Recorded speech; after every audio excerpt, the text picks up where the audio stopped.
Buenas tardes. En nombre de Grupo Anaya queremos daros la bienvenida tanto a los que estáis aquí de forma presencial como a los que nos estáis siguiendo vía streaming. Estamos ilusionados con empezar esta serie de jornadas que llevan por nombre Conectacom, y os podéis imaginar que lo que significa es que vamos a conectar con temas que son relevantes para todas vosotras y vosotros y con los que queremos aportar ayuda para acompañaros en el día a día en el aula. Este ciclo de charlas, Conectacom, como dice Juanmi, nace de vuestras voces. Nace de entrevistas, talleres y encuentros que hemos hecho con docentes y que nos han transmitido las necesidades que hay en el aula, y para dar una respuesta a estas necesidades hemos creado este ciclo. Una de estas necesidades pues, es precisamente la que nos reúne hoy, que son las altas capacidades. Empezamos con las altas capacidades porque es un tema el que más nos han demandado, ¿verdad? Sí. Y también porque este sábado, el día 14 de marzo, es el Día Mundial de las Altas Capacidades. Y os pongo un reto para los que estéis en streaming, que pongáis en el chat por qué es el día 14, que yo me acabo de enterar y es muy chulo. Ajá. Ahí lo dejo. Vale, o lo desvelaremos al final, ¿no? O lo desvelaremos al final. Muy bien. Pues esta tarde queremos aterrizar en este tema de una manera rigurosa y muy práctica también. Vamos a comenzar con una visión general sobre cómo es el cerebro de este perfil de alumnado. Ya que estamos entre docentes, vamos a hablar más de alumnado. ¿Qué señales podemos detectar en el aula? Luego, a continuación, Juanmi. Vamos a hablar de cómo atenderlo en el aula y vamos a saber de términos como flexibilización, aceleración, compactación. No sé si os resultan familiares, si no, lo serán después de estas jornadas. Bien, dando un pasito más, veremos herramientas que podréis practicar o aplicar mañana mismo en el aula, ¿vale? O sea que, como veis, estamos desde una visión más general a una ya metida en aula con herramientas concretas. Y acabaremos acercándonos a las altas capacidades desde un punto de vista personal, a través de una experiencia de alguien que es una persona con altas capacidades y que es madre de una persona con altas capacidades. Bien, queremos que esta jornada sea sobre todo útil y pues que queremos acompañaros en vuestro día a día de aula con este tipo de iniciativas Conectacom. Y bueno, os explicamos rápidamente cómo va a ser la dinámica, ¿vale? Mira, cada una de nuestras invitadas va a tener 10 minutos en el que va a dar su visión a través de su experiencia profesional con las altas capacidades. Luego vamos a mantener una breve mesa redonda, una charla donde dialogaremos todas. Y por último vamos a atender todas las preguntas que bien en streaming, a través del chat, nos vais a hacer, o bien vosotras que estáis aquí a través de esas cartulinas. Muy bien. Pues nuestras invitadas esta tarde son Alba Villegas, Maque Salcedo, Sara Fernández y Virginia Carcelén. Os vamos a ir contando un poquito más sobre ellas a medida que vayan interviniendo. La primera en intervenir es Alba. Alba, por favor, si quieres. Pues adelante. Alba, como veis en pantalla, es psicóloga clínica, especializada en altas capacidades y coordinadora del programa de altas capacidades de la Universidad Politécnica de Madrid. Pues Alba, adelante. Bueno, muchas gracias. Yo al ser clínica voy a dar esa visión de la parte clínica, ¿no? de la alta capacidad. Y para haceroslo entender, yo siempre digo que la alta capacidad se eligió muy bien el nombre porque lo que significa es que altas capacidades es que todas las capacidades son altas. Entonces, para nosotros los clínicos, cuando evaluamos, lo que nos fijamos es en eso, ¿no? Aquí os pongo una primera diapositiva donde para mí es importante determinar que la alta capacidad no es ningún trastorno ni ninguna patología. Es una condición, es una neurodivergencia, es un neurodesarrollo que empieza de una manera más precoz y es mucho más potente. Entonces, a mí me gusta siempre que se habla de alta capacidad empezar por aquí, empezar a contar, puesto que es en lo que soy experta y a lo que me dedico, empezar a contar cómo funciona ese cerebro de altas capacidades para que luego entendamos cuál es ese perfil, porque todos sabemos el perfil, todos sabemos, en internet nos dicen muchísimas cosas, pero bueno, un niño es así de altas capacidades, ¿por qué? Pues porque tiene un neurodesarrollo diferente. ¿Qué es lo que ocurre y cuál es la problemática que existe en alta capacidad? Al no ser ni un trastorno ni ningún diagnóstico, no está recogido en ningún manual diagnóstico. Los psicólogos utilizamos el DSM-5-TR y los psiquiatras utilizan la CIE-11. Entonces, cuando nosotros vamos a diagnosticar cualquier tipo de diagnóstico, tenemos una serie de criterios muy concretos para poder decir, oye, esta persona los cumple y tiene este diagnóstico o no. En la alta capacidad esto no existe, ¿no? Entonces, clínicamente, los estudios, los contextos, todo, las teorías que existen, claro que sabemos lo que es una alta capacidad, pero el problema con el que nos encontramos es este, no existen unos criterios concretos. Como no existen criterios concretos, también es difícil esa identificación. En España sabéis que las competencias están transferidas en educación a las comunidades autónomas y cada comunidad autónoma pone sus propios criterios de identificación. De ahí que vengan muchas veces los problemas en la alta capacidad. Como no tenemos esos criterios tan concretos, cada comunidad pone sus propias normas y entonces pueden venir los problemas que hay en la identificación, ¿vale? Entonces, para hablar de altas capacidades, lo que yo os quiero contar es lo siguiente. Cuando nosotros hablamos del neurodesarrollo, son todas esas funciones que van a ocurrir a nivel neuronal desde que se forma el feto hasta unos 20 años más o menos, ¿vale? Es lo que nosotros decimos neurodesarrollo, aunque el neurodesarrollo jamás dejamos de hacer conexiones neuronales, pero la parte más potente en esas conexiones neuronales es de 0 a 20 años, como os pongo en este pequeño esquemita. Al principio, como veis, de la parte anatómica, cuando el cerebro se crea en el feto, es un cerebro completamente anatómico, no es funcional. Para nosotros, por eso preguntamos a los papás, cuando vienen a consulta a hacer una evaluación, lo primero que les decimos es ¿qué tal el parto? El parto es muy importante. Conforme el niño nace, empieza esa funcionalidad del cerebro. Los primeros 3 años, como veis ahí, lo importante va a ser la autonomía motora. La mitad de las neuronas de todo el cuerpo de ese niño van a estar dedicadas a la parte motora. ¿Por qué? Para conocer ese mundo, ¿vale? Al que ha llegado. Luego empieza a desarrollarse de los 3 a los 10 años, empieza a desarrollarse la parte del lenguaje, ya no solo para conocer el mundo, sino para entenderlo. Y ya no solo entenderlo, sino también comprenderlo. Y de los 10 a la parte ya más adulta, como os digo, hacia los 20, llega toda esa parte de reestructuración de las redes neuronales, identidad personal, la adolescencia, que todos sabemos que es complicada. Bueno, pues esto es lo que ocurre. ¿Por qué os cuento esto? Porque esto es un neurodesarrollo normal, ¿vale? En la alta capacidad no es así. Y os voy a contar el porqué. Aquí, por ejemplo, es cuando los psicólogos determinamos si el niño no va cumpliendo estos hitos que os he contado, lo que vamos a determinar aquí es que existen trastornos del neurodesarrollo. ¿Vale?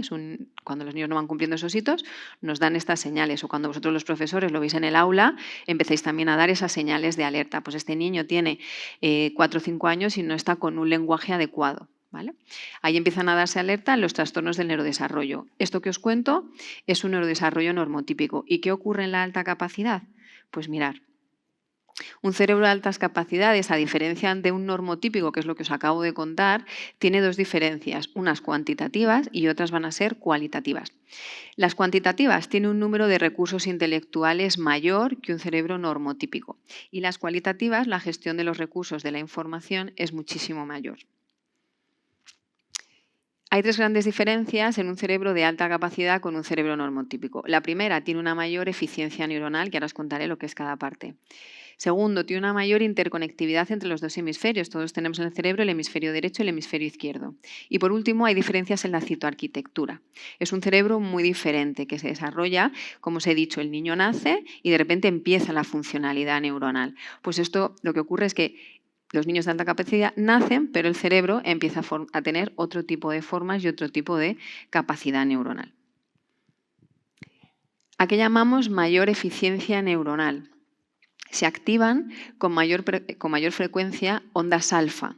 Cuando se activan con mayor frecuencia las ondas alfa, lo que significa es que ese cerebro funciona con menos esfuerzo. Son cerebros muchísimo menos cansados. Es un niño que a las 5 de la tarde, un niño normotípico, ya sé que la palabra normotípica a veces suena así un poco rara, pero lo denominamos así clínicamente, un niño normotípico a las 5 de la tarde, después de llevar 8 horas en un cole, está bastante cansado. Incluso si va a una actividad, le recogimos a las 6 y va medio dormido en el coche. Un cerebro de alta capacidad no es así. Sale a las 5 y quiere más, y quiere más, y quiere preguntar más, y quiere saber. ¿De acuerdo? ¿Por qué? Porque se activan con mayor frecuencia las ondas alfa. Tiene una mayor mielinización, es decir, tiene una mejor transmisión eléctrica.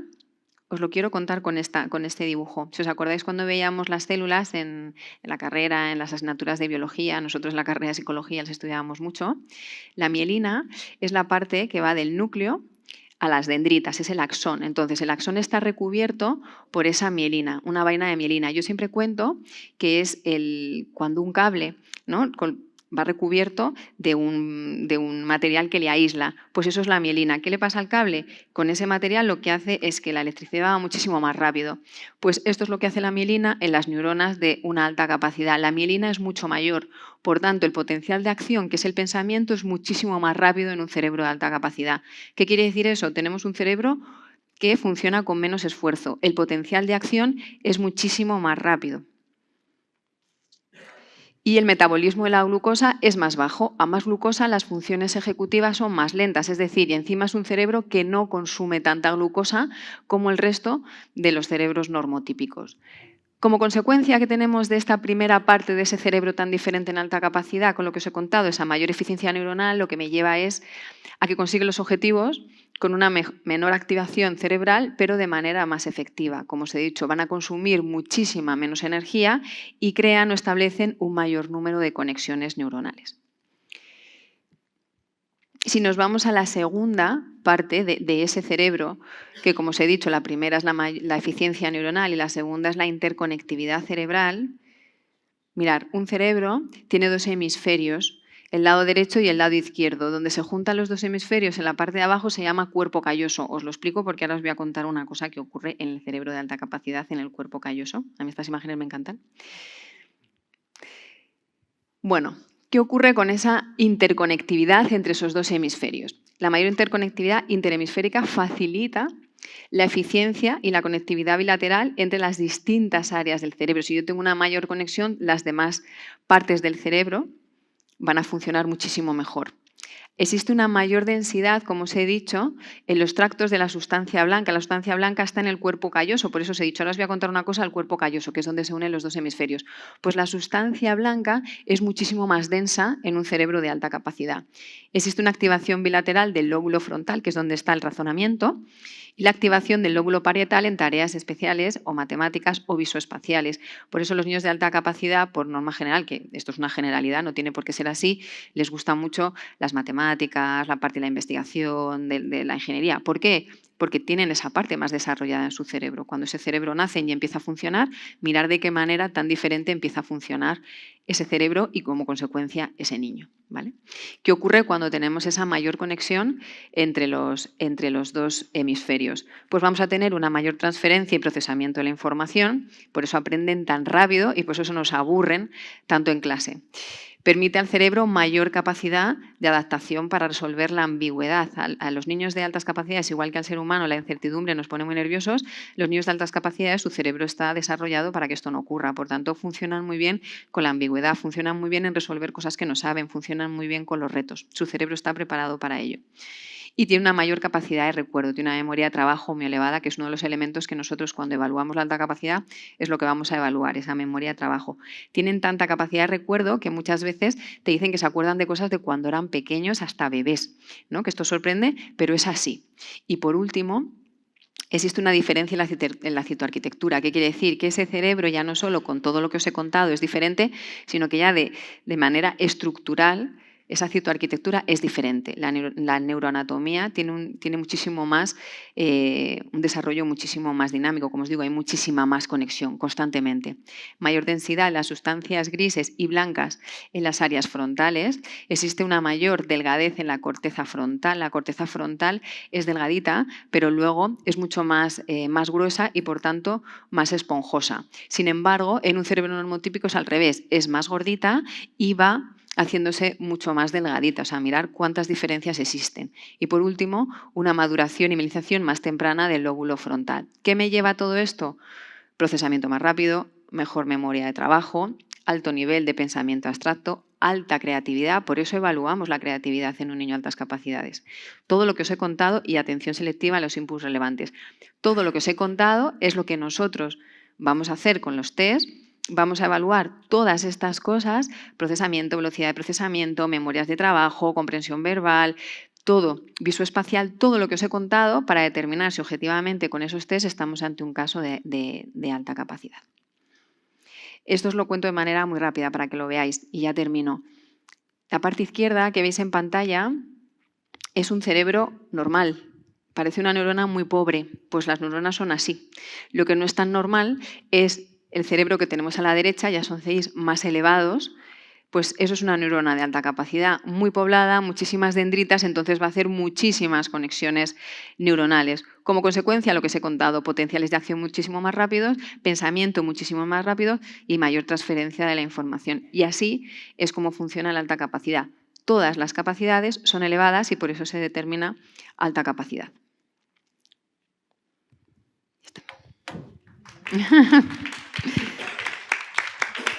Muchas gracias, Alba. Qué interesante, ¿no?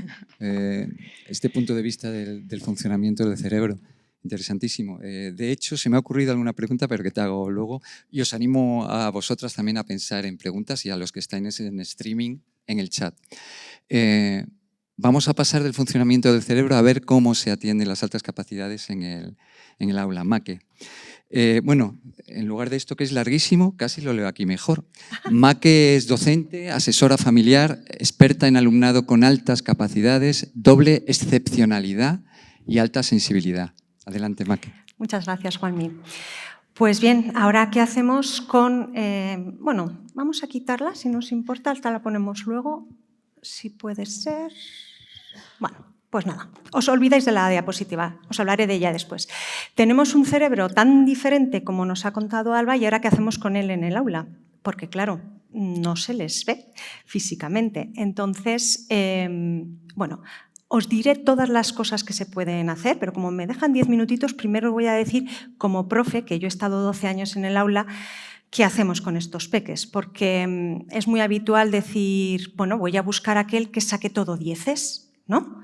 Ese es mi alumno con altas capacidades. No, ya sabemos que no. Y si no, bienvenidos, os habéis enterado ahora. No tienen por qué rendir alto, ¿vale? No tienen por qué tener un alto rendimiento en todas las materias. Es verdad, como decía Alba, que sí que van a tener gran capacidad, pero tener una capacidad es tener un potencial. No significa que lo desarrolles al máximo, porque desde luego, si no les interesa, por muy buenos que sean, no van a trabajarlo y no van a sacar buenas notas. Y es muy habitual encontrarnos con alumnos que en algunas asignaturas sacan notas justas o incluso suspenden y en otras que les encantan sacan muy buenas notas, ¿vale? El rendimiento y la capacidad no van correlacionados, ¿vale? Directamente. Esa es una. Otra, tenemos al alumno solito que no tiene amigos, ese es el friki, el raro, ¿ese es el que tendrá altas capacidades? Pues sí o no, porque también tenemos alumnos que son muy líderes, ¿vale? Y que de hecho tienen unas capacidades para el liderazgo y para la comunicación y para la negociación brutales, ¿no? Entonces, bueno, no son siempre estos. ¿Qué significa todo esto? Que nos falta formación, ¿vale? Los profesores nos hemos formado en lo que nos hemos formado, en la docencia, en magisterio o más adelante en secundaria y bachillerato en nuestra materia en concreto, pero no tenemos una formación específica en altas capacidades y se nos pasan estos alumnos, ¿vale? Tenemos que estar más pendientes de aquellos que nos hacen esas preguntas interesantes que a lo mejor te relacionan con materias diferentes o con la misma materia pero con temas anteriores o temas que se han dado en otros cursos. Aquellos alumnos que te quieren negociar continuamente o que se fijan en unos detalles que llaman la atención o que te hacen esas preguntas que no sabes responder. Esos nos tienen que llamar mucho más la atención y quizá derivarlos al departamento de orientación para que evalúen una posible alta capacidad, ¿sí? Entonces, ¿qué podemos hacer con ellos? Pues mirad, yo siempre digo que lo más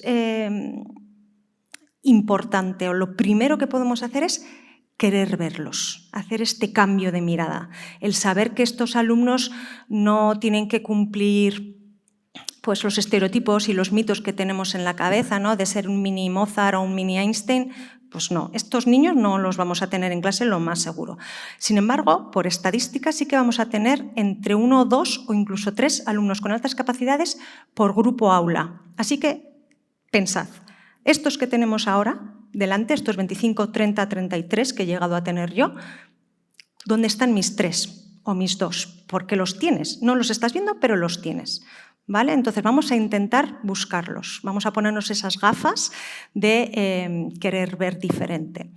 Y cuando no sabemos, pues preguntamos. Yo me acuerdo el primer año que me hicieron hacer una adaptación curricular significativa, que los docentes sabéis lo que es, y a mí se me encogieron ahí las tripas y yo digo, a ver cómo hago. Me agarré a la orientadora y dije, o sea, tú de aquí no tengo ni idea cómo hacerlo. ¿Por qué? Porque no lo había hecho nunca.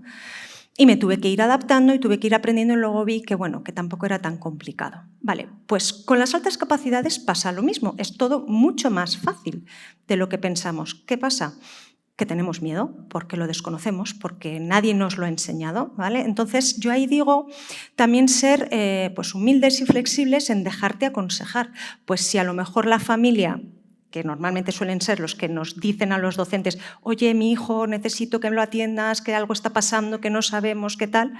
Bueno, pues muchas veces la familia está trabajando con algún profesional externo al centro. Bueno, pues déjate aconsejar, que no va a saber más que tú de tu asignatura, no te preocupes, no te va a quitar el puesto, pero sí que a lo mejor te puede ayudar y podéis hacer un buen equipo para que ese peque esté bien atendido en el aula. Entonces, medidas que tenemos en la ley, recogidas en España, ¿vale? Porque internacionalmente, sobre todo en Estados Unidos y en Asia, hay otras muchas más medidas contempladas, pero las que tenemos aquí.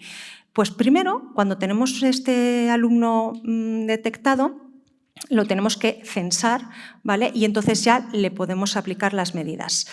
Vale, perdonad, voy a hacer un pequeño inciso. Si tú tienes a un niño que te viene la mamá y te dice, creemos que no ve bien y lo tenemos que llevar, ya pido cita en el oftalmólogo y le van a evaluar la vista, a lo mejor le tienen que poner gafas.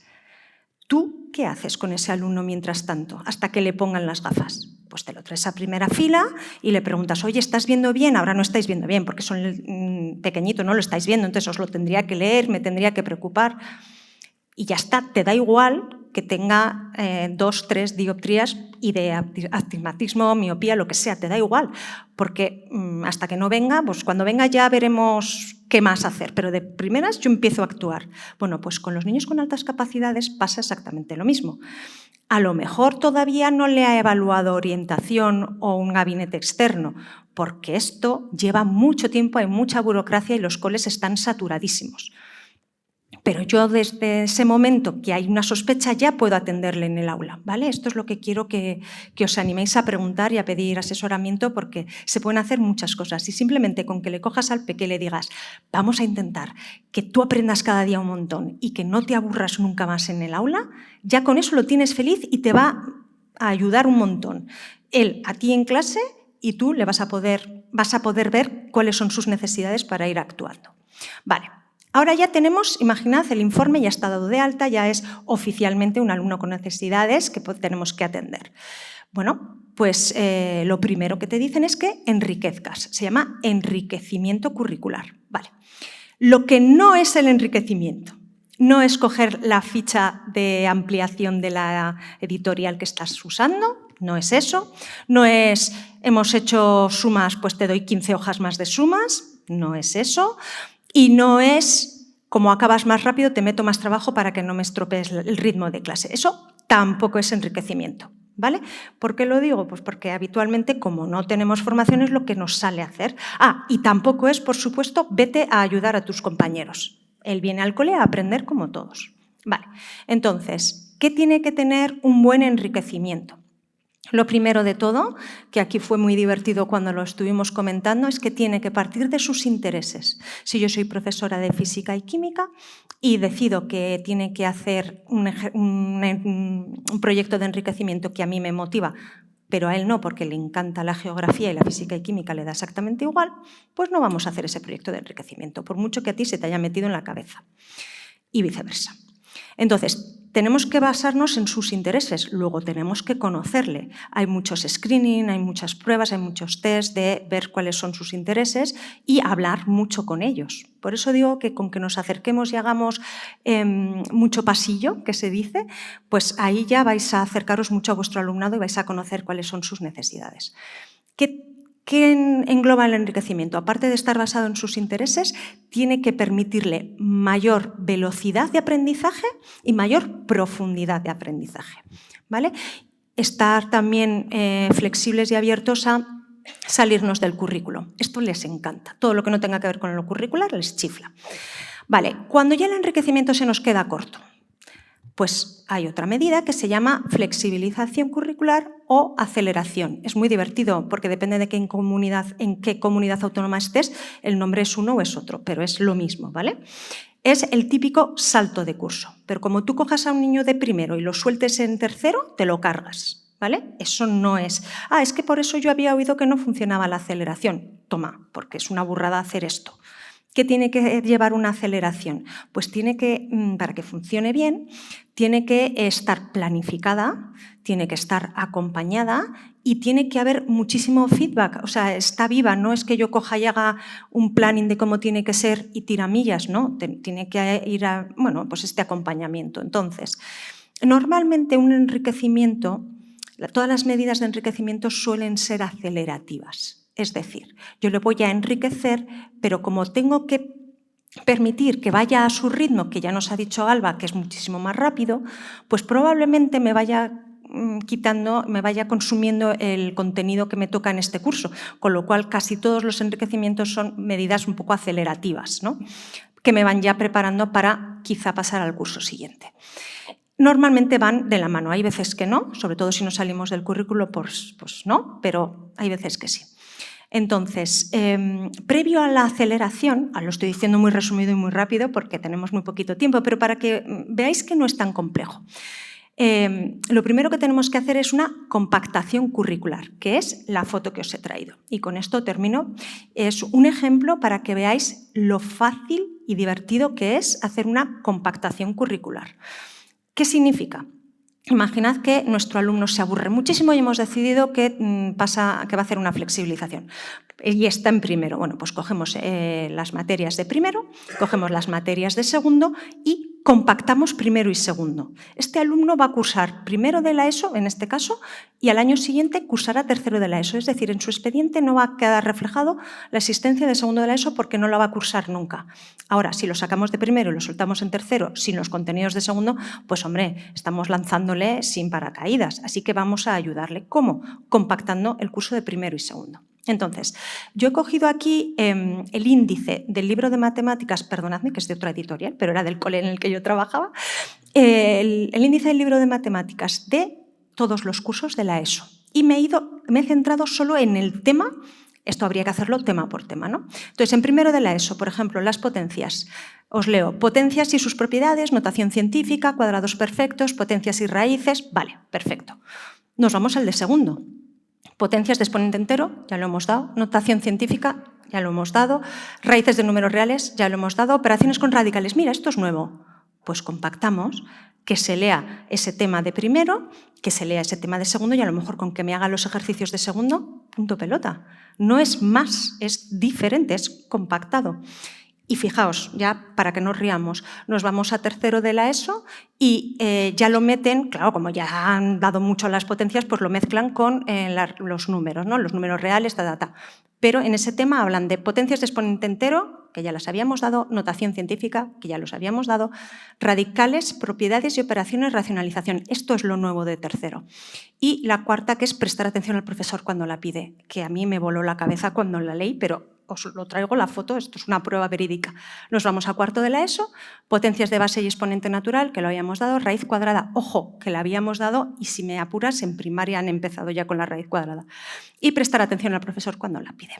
Así que, queridos, simplemente comentaros que todo esto es muchísimo más fácil de lo que parece, simplemente preguntad, dejaros asesorar por gente que lo sabe y que lo ha hecho más veces, porque cuando está bien acompañado es la mejor medida, ojo, para los alumnos que la necesitan, que no todos la van a necesitar, pero que no le tengamos miedo, que es muy sencilla. Y ya está. Pues muchas gracias, Maque. Yo creo que nos ha quedado claro los conceptos que antes apuntaba Juanmi, flexibilización, aceleración, compactación. Ya hemos dado un pasito más. Vamos a dar otro. Adelante, ahora con Sara, por favor. Acércate. Sara es experta en altas capacidades y talento, coach y coordinadora o fue coordinadora del PEAC, del programa de enriquecimiento de altas capacidades durante ni más ni menos que 14 años. Así que os podéis imaginar la experiencia que tiene Sara y todo lo que nos va a contar esta tarde. Adelante, Sara. Pues buenas tardes.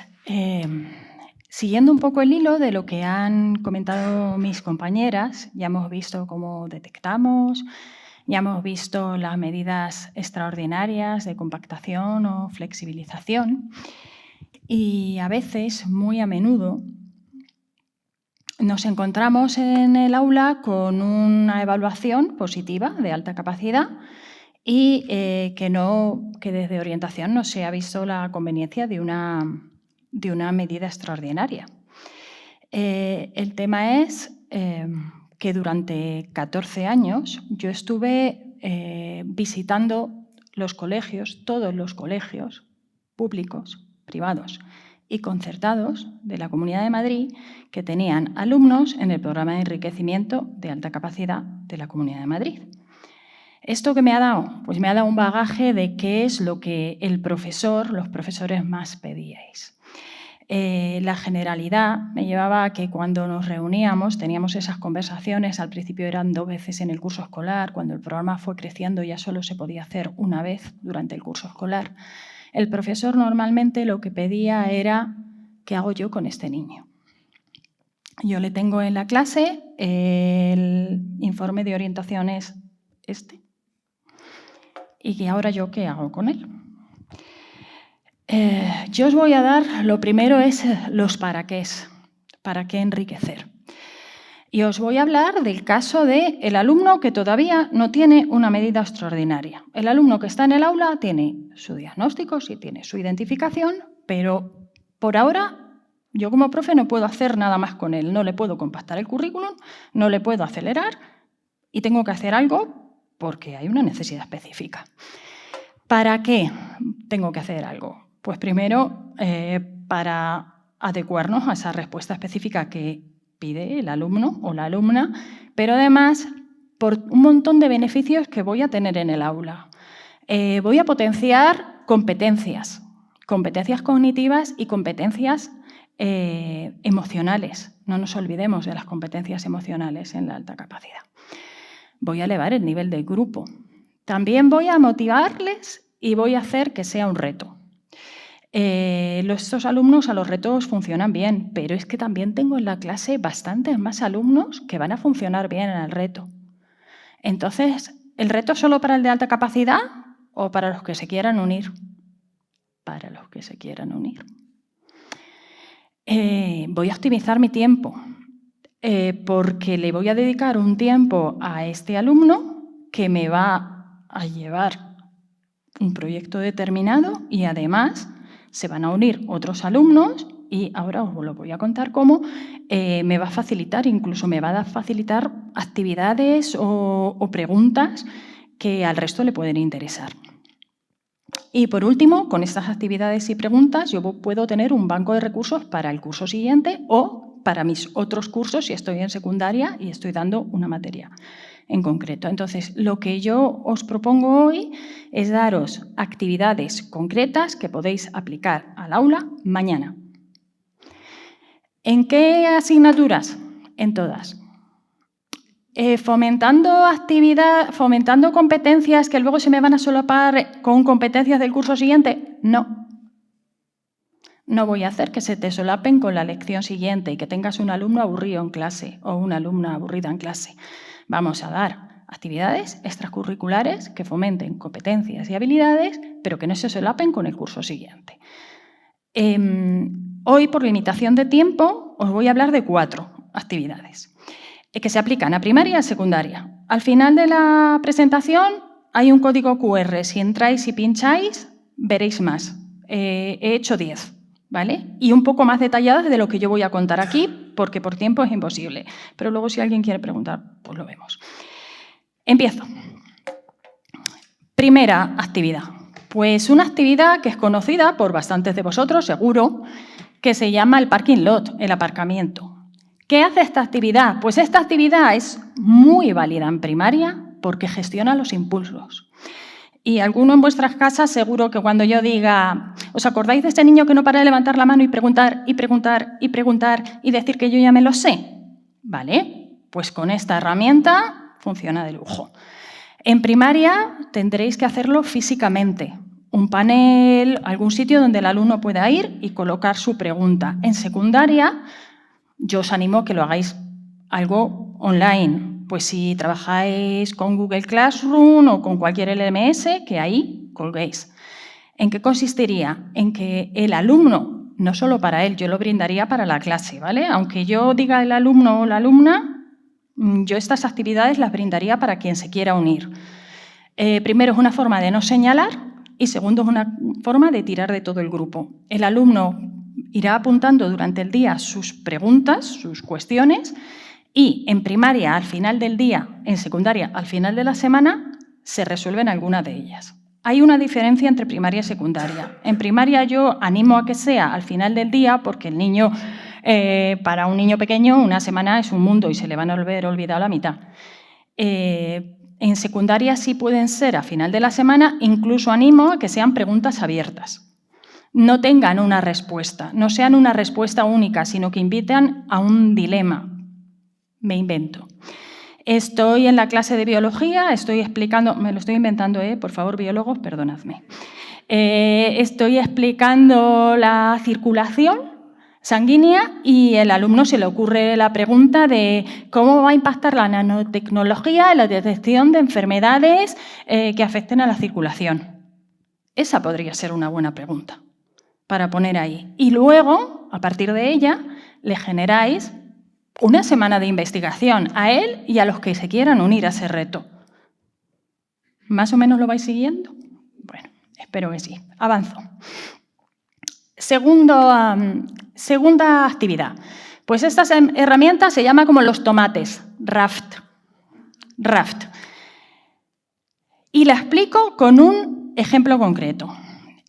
Consiste en hallar un tema que queremos que el alumno o el grupo de alumnos que están interesados en esa temática, en ese reto, desarrolle. En este caso me he inventado pues un influencer de TikTok que va a explicar los enlaces iónicos, en física sencillita.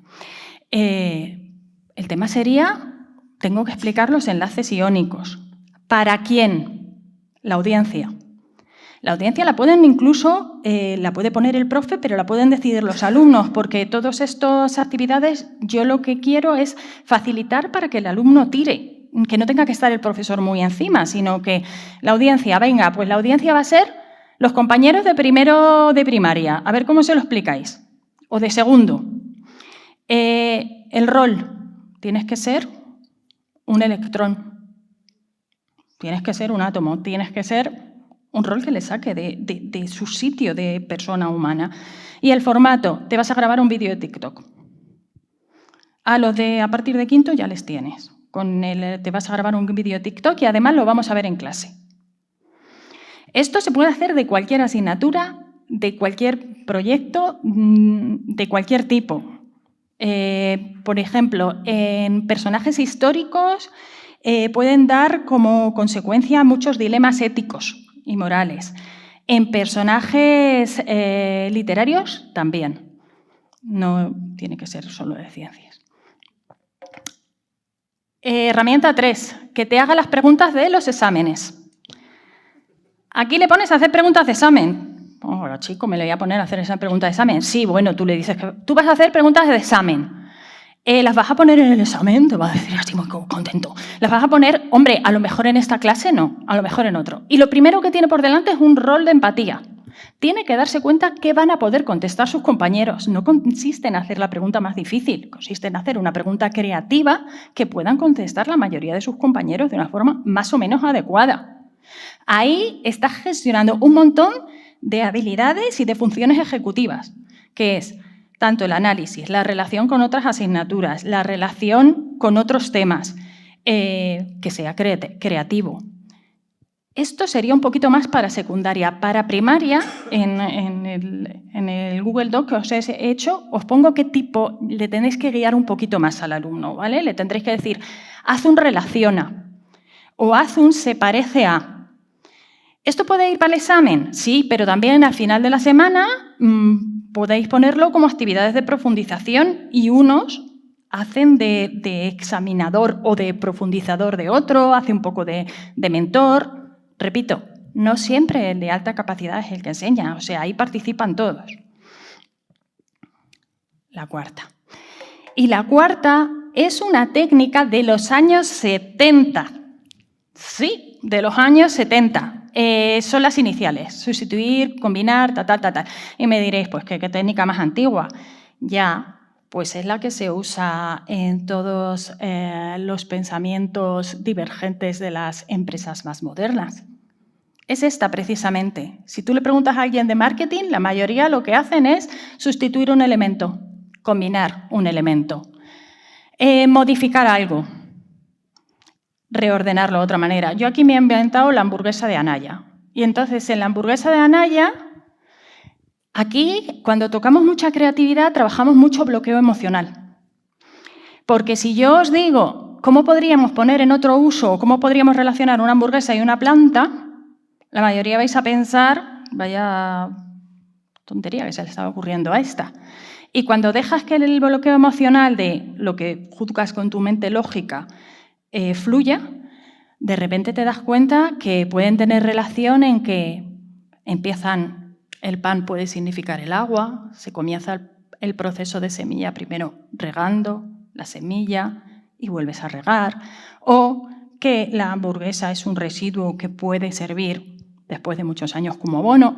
Ahí las relaciones que te puede hacer el crío y un crío creativo son tremendas. Yo aconsejo que este reto no tenga que ser de hacer todas las letras. Por ejemplo, en primaria, con que me hagan una o dos y las puedes ir cambiando. O sea, estamos trabajando esta semana, no sé, los verbos. Voy a decir algo que no tenga nada que ver. Invéntate cómo enseñarlo combinándolo con otra lección. Estamos trabajando los inventores.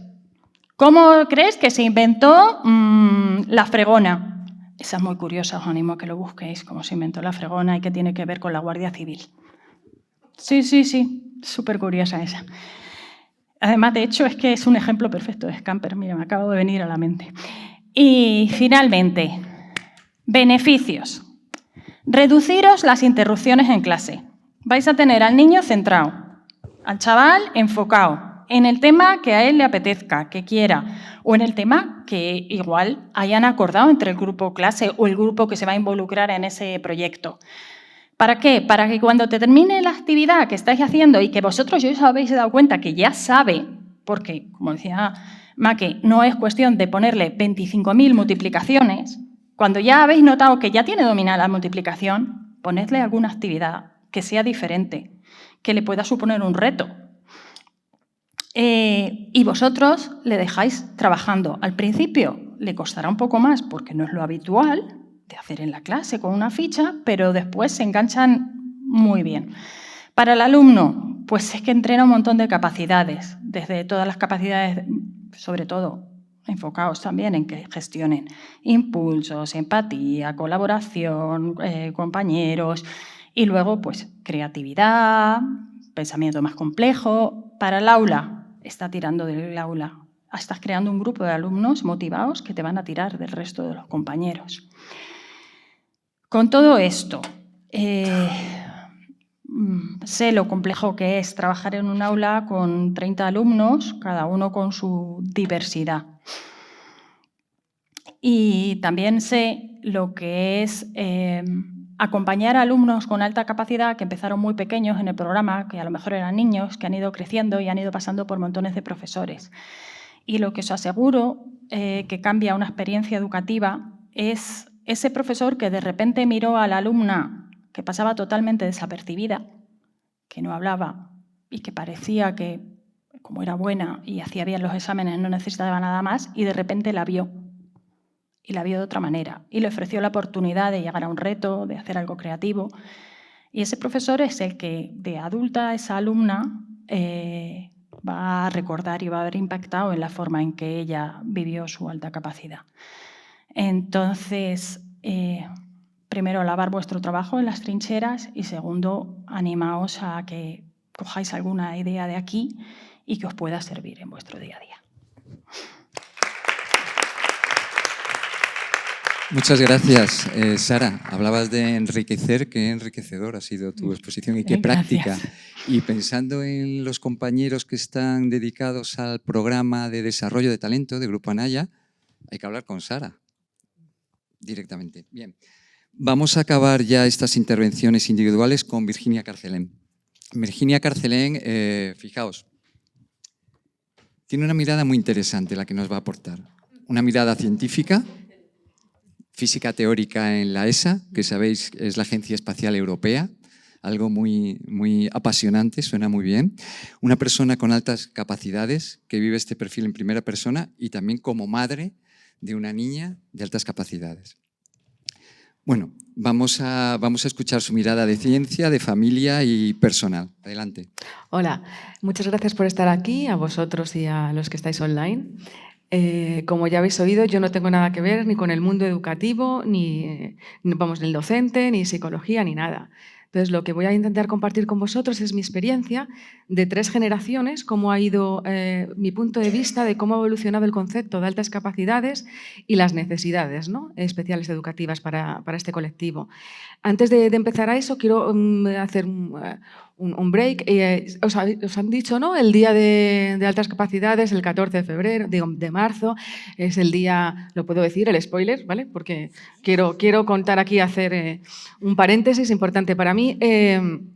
Este día sabéis que es por el número pi, que es 314, es un juego de palabras, que es el 14 de marzo y también es porque es el día que nació Einstein y el día que murió Hawking. Entonces aquí aprovecho esto para decir que es una muy mala elección esto, ¿vale? Este día que lo elijan por esto. ¿Por qué? Primero, porque siempre se relaciona las altas capacidades con las ciencias o las matemáticas. Esto es un error tremendo, tremendo y muy dañino, ¿vale? Las ciencias no es un nicho de las altas capacidades. Las altas capacidades, la gente está en todos los lados, en todas las profesiones y en todo el conocimiento. En las letras, por supuesto, filosofía, médicos o uno que se dedica al huerto. El tener altas capacidades no significa ni siquiera que te tengan que gustar ni las matemáticas, ni la ciencia, ni algo en especial. Te pueden gustar las plantas y dedicarte a tu huertecito. Esto es muy importante decirlo, ¿vale? Porque crea unos falsos estereotipos que no son con la realidad y me parecen muy dañinos. Y, por supuesto, que se cojan a 2 personas como Einstein y como Hawking es triste, ha sido muy desafortunado. Primero porque son hombres blancos, y ya me está molestando que cojan a 2 hombres. Además, científicos, con lo que añade más el rol este que os estoy diciendo. Y luego, porque además son 2 personas que ni siquiera se hicieron un test de inteligencia. Y si se lo hicieron, que ya se podían haberlo hecho, ni siquiera lo dijeron, ¿vale? Y eso no dice nada a su favor. Seguramente andaban muy justitos, porque el que lo tiene, y sobre todo un hombre, lo va por ahí exhibiendo. O sea que mal, ¿vale? Bueno, y ahora ya paso a contaros un poquito mi experiencia. Cómo ha ido un poquito evolucionando en 3 generaciones. Una que nació en la década de los 40, otra en los 70 y otra en el 2009. ¿no? Antes de la de los 40 es en la época de Franco, ¿no? De la dictadura. Antes de eso no había ninguna leyes de educación, existían un poco los tesoros nacionales que llamaban. Cuando a alguna persona se les diagnosticaba, pues entonces se le cogía como tesoro nacional para hacerle un poquito productivo para el régimen, ¿no? O el país y sacarle y todo eso. En la Segunda República empezaron un poquito con la educación a intentar, no con enfoque en los niños superdotados, pero sí fue un avance grande en toda la educación, ¿no? De separarlos, o sea, ya se quitó la segregación, niñas y niños, el concepto, que es para mí muy importante, del individuo como aprendizaje, como un todo, ¿vale? Como no solo la educación, sino es un concepto de la personalidad, ¿no? De formar la personalidad y una atención individual a la persona. Pero todo ese proyecto educativo se fue al traste, desgraciadamente, con la época de Franco, ¿vale? A partir de ahí, en Franco ya se quita completamente todo el sentido de educación y se pasa al adoctrinamiento. Entonces, igual lo compartía con la ley del 70, ¿no? Existían como 3 grupos. Estaban los que llamaban retrasados, los que llamaban inadaptados y los que llamaban superdotados. No se hacía caso en realidad a ninguno, pero los que consideraban retrasados los ponían si no se podían adaptar a la sociedad, los ponían en sitios diferentes, ¿no? En colegios especializados. Pero a los superdotados no les hacían ningún caso, ahora voy en concreto con eso, salvo a unos pocos si eran excelentes o eran casos extraordinarios, entonces se les becaba, ¿no? Es ahí el que os digo, mi padre, que le llevaron a un colegio especializado para esta clase de niños con una beca, que becaban hasta a los padres, o sea, se cogían al niño, se lo llevaban y a los padres les daban un dinero y todo. La única idea que había detrás era la explotación de ese ser humano para el régimen, ¿vale? Las capacidades, cómo podía contribuir para el régimen y para la nación. No había ningún concepto de necesidad educativa especial ni nada de eso. En los 70, cuando estuve yo... y por cierto, paréntesis, y digo niños, porque niñas no existían, ¿eh? No existían, ese programa no existía para niñas siquiera, solo había niños, ¿eh? Los niños eran los únicos que eran identificados y se llevaban las niñas para nada. Cuando pasamos a los 70... que es cuando nací yo, ahí tampoco había realmente gran cosa. Sí, se empezó a incorporar un poquito más, era más avanzada, por supuesto, que la ley esa, pero tampoco había demasiado. Los niños, todos los que teníamos cualquier tipo de diversidad educativa, molestábamos en las aulas, no hacíamos nada. ¿Vale? No éramos, era un poco la ley de la supervivencia, un poco ahí sobre el papel, no se hacía ninguna consideración. Antes una compañera ha dicho que bueno, es muy triste cuando te diagnostican de mayor. Bueno, pues de pequeño tampoco era una fiesta, ¿eh? O sea, a mí me diagnosticaron de pequeña, muy pequeña, y no era ninguna fiesta. Yo era perfectamente consciente que era diferente y bueno, pues mal. O sea, no había ningún tipo de ayuda, ¿eh? Y la experiencia con compañeros que me cuentan lo mismo y compañeras es exactamente igual, ¿vale? Ahora van pasando muchas leyes educativas con nombres muy raros, ¿no? Que aquí mis compañeras os podrán decir, que parece un trabalenguas, hasta que más o menos ya... Creo que fue la del 90, se quita lo de la palabra retrasados, se empieza a incluir ya un poquito lo de las necesidades educativas específicas y más o menos hasta ahora desarrollándolo hasta el 2013 que ya se meten los TDAH, todo esto, y ya estamos un poco encarrilados. Entonces, hasta aquí un poquito la historia más o menos. Bueno, mi hija nació en el 2009, entonces ella también fue diagnosticada muy pequeña y ya entra dentro de este grupo, ¿no? Con estas ideas de educación especial, necesidades educativas especiales y todo esto. ¿Qué pasa? Llegados a este punto, 2 cosas muy importantes. Primero, es imprescindible y necesario el tener los conceptos. Si no tenemos el concepto de un TDAH o necesidades educativas especiales, no vamos a ningún lado. Necesario sí, pero no es suficiente. Si no hay dinero, no se puede hacer nada. Se queda solamente la idea, está muy bien, ya es el primer paso, pero si no se desarrolla no podemos hacer nada con las personas, ¿no? de necesidades educativas especiales. Y luego el segundo paso que es lo que han intentado explicar todas ellas, que yo ahí estoy un poco, bueno, que tendré que aprender mucho. De hecho, he aprendido muchísimo hoy con todas ellas. ¿Qué hacemos, ¿no? con este alumnado? Ahora ya sí que os hablo desde mi experiencia, solo sin meterme, porque no sé, no es mi ámbito, ¿no? De la pedagogía. ¿Qué necesitamos? Bueno, para mí se divide en 2 grupos importantes. Uno es ¿qué grado de afectación tienes? Aquí no he escuchado eso y es importantísimo. No es lo mismo un 130 que si pasamos de 145 a 150. No es lo mismo, pero no es lo mismo exactamente igual que si tengo una persona que tiene un problema visual y va justico, le pones unas gafas y va bien, o uno que es ciego total. No lo hacemos igual, ¿verdad? Bueno, pues exactamente igual nos pasa a la gente que tenemos superdotación, ¿no? Y eso es importantísimo, el que lo entendáis, que no es lo mismo. Igual que por el otro lado de la línea, ¿no? Lo del famoso de 90 a 110. Cuando nos vamos para el otro lado, cuanto más vamos para abajo en un CI, más problemas asociados tenemos. Cuanto más vamos al otro lado, más problemas asociados tenemos, de muchísimas cosas. Y eso hay que tenerlo en cuenta. No necesitamos solamente un compactamiento, una educación, tal. Eso da igual. O sea, no es que da igual, perdonad. No es que da igual, es que si te adelantas un curso, las matemáticas en toda la primera y la secundaria más o menos son iguales. Eso no funciona ningún reto. ¿no?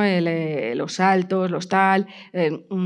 Hace falta educación, pero educación a los compañeros también. También eso es muy importante. El tema del bullying y esto que... O sea, los seres humanos somos muy gregarios y nos gusta estar con gente que nos entiende y que nos sentimos a gusto. Esta mañana le preguntaba a mi hija, oye, ¿por qué te gusta ir a una asociación que es de niños todos así, ¿no? Niños y niñas diagnosticados? ¿Qué es lo que te gusta, lo que más aprecias de estar ahí? Que hacen un montón de cosas, ¿eh?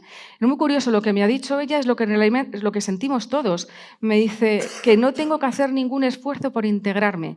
A la gente le caigo bien o mal por cómo soy yo, simplemente le puedo caer mal por cómo soy yo, pero no les caigo ya mal de entrada por el tema de las altas capacidades. Cuando a un niño se le diagnostica, que esto es otro problema para otro momento, lo de la sobrediagnosticación, si es bueno o si es malo, cuando a alguien se le diagnostica, ese riesgo y muy severo existe.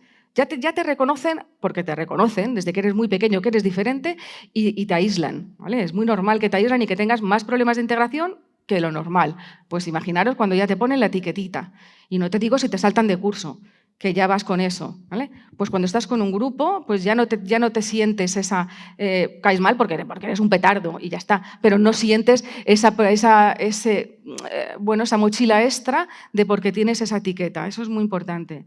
Entonces, el educar al grupo que es una persona más y que somos diversos y que es uno más, eso es bastante importante. Y para eso tenemos que romper un montón de estereotipos que hay.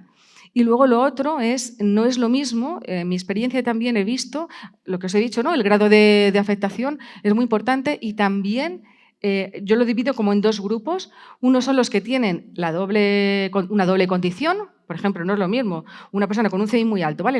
El mismo CI alto no es lo mismo si además tienes TDAH, ¿no? Si eres hiperactivo que si no lo eres. Son dos caracteres completamente diferentes, con problemáticas diferentes. Van a tener cosas en común, pero el tratamiento os aseguro que es diferente, ¿vale? Bueno, pues eso un poquito. No quiero abusar más del tiempo. Ahora ya con los compañeros seguiremos. Gracias a todos. Muchas gracias, Virginia. Bueno, pues ya hemos visto todo un viaje, como hemos dicho al principio, desde una visión más general a una vivencia muy personal que nos ha transmitido Virginia, pues de generaciones y de la suya personal, ¿vale? Yo creo que vamos a abrir ya la mesa redonda y bueno, vamos a hacer unas preguntas, Juan y yo. Mientras, sí que os invitamos a los que estáis aquí y estáis en streaming que anotéis las preguntas. Están anotando las del chat y luego pues los que estáis aquí en sala pues luego pasarán a recogerlas, ¿vale? Así que de momento vamos a iniciar nosotros la mesa redonda y a continuación pues daremos paso a las preguntas del público. Vamos a empezar. Os propongo una cosa. Tenemos unas primeras 4 preguntas para cada una de vosotras, ¿vale? Pero no sé por qué intuyo que podría estar interesante que en cualquier momento digáis discrepo, ¿vale? Vale. Sí, que haya debate. Alba, vale. Desde tu experiencia, ¿cuál crees que es el mito o cuál crees que son los mitos que más se arrastran en este tema de las altas capacidades? Pues yo creo que englobando todo en uno es altas capacidades, alto rendimiento y niños que se les da todo fenomenal y que todo lo hacen fenomenal. Para mí creo que es el mayor mito que arrastramos, ¿no? Y es un mito, porque realmente, como os he contado, el cerebro es diferente, ¿no? Pero luego los gustos y los intereses de cada niño son diferentes, son niños, no nos olvidemos que también juegan, que también les gusta divertirse. Entonces, hay niños con alta capacidad que suspenden, hay niños con alta capacidad, como bien decían mis compañeras, que no les gustan las matemáticas, que tiene una parte del cerebro muy desarrollada en la parte matemática, fenomenal, pero no por ello todos les va a interesar el mundo de las matemáticas. Entonces, para mí el mayor error que hay en el mundo de la alta capacidad, y me encantaría desmitificarlo, el que nos quitemos esa imagen, ¿no? Que incluso las películas llevan esas imágenes de esas personas con alta capacidad y son esos niños con gafas, niños, por supuesto, como decimos, que sepáis que la alta capacidad, la identificación en niños es mucho más alta, entiendo que de toda la herencia que venimos. Yo siempre lo digo, si vais a mi centro algún día por la mañana, nosotros evaluamos solo por la mañana a niños, solo hay niños pequeños, niños varones, no hay niñas. Me encantaría evaluar a niñas, pero no vienen. ¿Vale? Entonces, la imagen que todos tenemos de la alta capacidad es ese niño con gafitas. Por supuesto hay que ponerle gafitas, pues no sé por qué, pero la alta capacidad tiene que ir asociada a que te gustan las matemáticas, que tienes gafitas, que estás debajo de un árbol en el patio mientras todos juegan al fútbol leyendo libros. Entonces, así nos lo dicen las pelis, ¿no? Y nos lo han contado. Y es una pena porque eso no es la alta capacidad. La alta capacidad, os lo he contado, es un neurodesarrollo completamente diferente, unas capacidades diferentes, unas condiciones diferentes, posiblemente unos intereses diferentes a su grupo normativo, pero son niños. Y suspenden, y lloran, y se frustran, y quieren jugar, y también les gusta que les inviten a cumpleaños. Entonces, para mí es el mayor mito que existe, que tenemos que desmitificar, quitarnos ya de un plumazo ese niño de gafitas debajo del árbol. Juanmi, si me permites añadir, justo ligado a lo que tú estás diciendo, por supuesto, no necesitan nada. Se deriva de ese mito, como ya van bien, ellos no necesitan nada. Es un mito que les hace muchísimo daño porque, como apuntaba Sara también, tienen, derivado de ese cerebro diferente, tienen una gestión emocional muy compleja y distinta. Y si ya a nivel sociedad estamos empezando a darnos cuenta de la importancia de la inteligencia y de la gestión emocional, pues en el caso de estos niños, estas personas que todavía es mucho más intensa la vivencia de sus emociones y más difícil para ellos entenderlas y gestionarlas, pues el que no necesita nada es totalmente falso y les está haciendo enfermar. Fíjate que las altas capacidades, de por sí por tener esta condición no tienes por qué tener ningún tipo de problemática asociada, pero cuando no se atienden adecuadamente sí que aparecen trastornos, aparecen ansiedades, depresiones y muchísimos problemas, casi todos por una gestión emocional no atendida. Bueno, aquí sí quiero decir esto, sobre todo para desmitificar un poco lo de las altas capacidades, ¿no? Os aseguro que a partir, no sé qué niños tratáis, ¿no? A partir de 150 empiezan los problemas serios. No conozco a nadie que no los tenga. Sí, ¿vale? Entonces, sí hay muchas cosas asociadas que hay que tratarlas y sí es un problema, ¿vale? Pues eso quiero lo que está entendáis. demostrado científicamente, sí que se han hecho estudios y que por el hecho en sí de tener altas capacidades no es que seas más propenso a determinadas enfermedades temas de salud mental, pero sí que es cierto, y ahí te doy toda la razón, que cuanto más te alejas de la normotipicidad, más difícil es tu relación con el entorno y con la sociedad y por lo tanto más difícil es atenderte y tú más aislado vas a estar y de ahí obviamente salen todos los problemas. Claro, lo que ocurre es lógico. lo que ocurre es que existe más vulnerabilidad a padecer problemas de salud mental. O sea, yo siempre digo que de la genética no nos libramos nadie, tengas alta capacidad o no. Si tienes una genética donde hay unas herencias con enfermedades mentales, tienes una probabilidad bastante alta de poder tener enfermedades mentales y les metes un tipo de aceleradores que se llama, ¿vale? Pero en la alta capacidad, quitando, ¿no? Como os digo, si hay genética, nos quitamos alta capacidades, TDAH, nos quitamos todo de en medio y la genética aparece. Pero la alta capacidad, cuando no hay esa genética, sí que es verdad, y como bien dice Maque, no se asocia directamente a trastornos mentales, pero es verdad que son personas vulnerables, más vulnerables que otras, simplemente por las experiencias que van a vivir desde pequeños, por esas frustraciones, por esa emocionalidad, por esa desconexión muchas veces del mundo académico, de sus propios amigos. Entonces, claro que todo eso lo vas sumando, lo vas metiendo en un y te hace mucho más vulnerable a tener problemas de salud mental. Yo estoy viendo desde hace muchísimo tiempo brotes psicóticos. Tengo ahora mismo una niña ingresada con un brote psicótico que me ha llamado esta mañana su madre. TCAs, trastornos de la conducta alimenticia, así, por esas autoexigencias también, por eso que se espera de estos niños, pero como son perfectos y tienen que ser perfectos, pues claro, ese niño que suspende y tiene tantas capacidades, pero bueno, ¿cómo ha podido pasar? ¿no? Entonces, o el ataque de ansiedad por un 8,7, que no es un sobresaliente. Claro. Y yo eso lo he vivido con muchísimos alumnos con los que he trabajado y en mi familia. Yo también tengo 2 hijas con altas capacidades y lo que tú estás diciendo, pues el TCA, la autoexigencia, el perfeccionismo neurótico, o sea que ya no es sano, está muy asociado a estos perfiles y claro, eso va minando mucho su autoestima. Y el consumo de sustancias también se eleva en la adolescencia. Exacto, efectivamente. La alta capacidad muchas veces por esa parte de no conexión, incluso de, como tienen, como os digo, ¿no? ellos lo explican así en consulta, como tienen esa aceleración, ¿no? Cerebral, y lo saben, lo terminan conociendo. Cuando son chiquititos no saben qué les pasa, ¿no? Yo digo que tienen un Ferrari en un Seat Panda.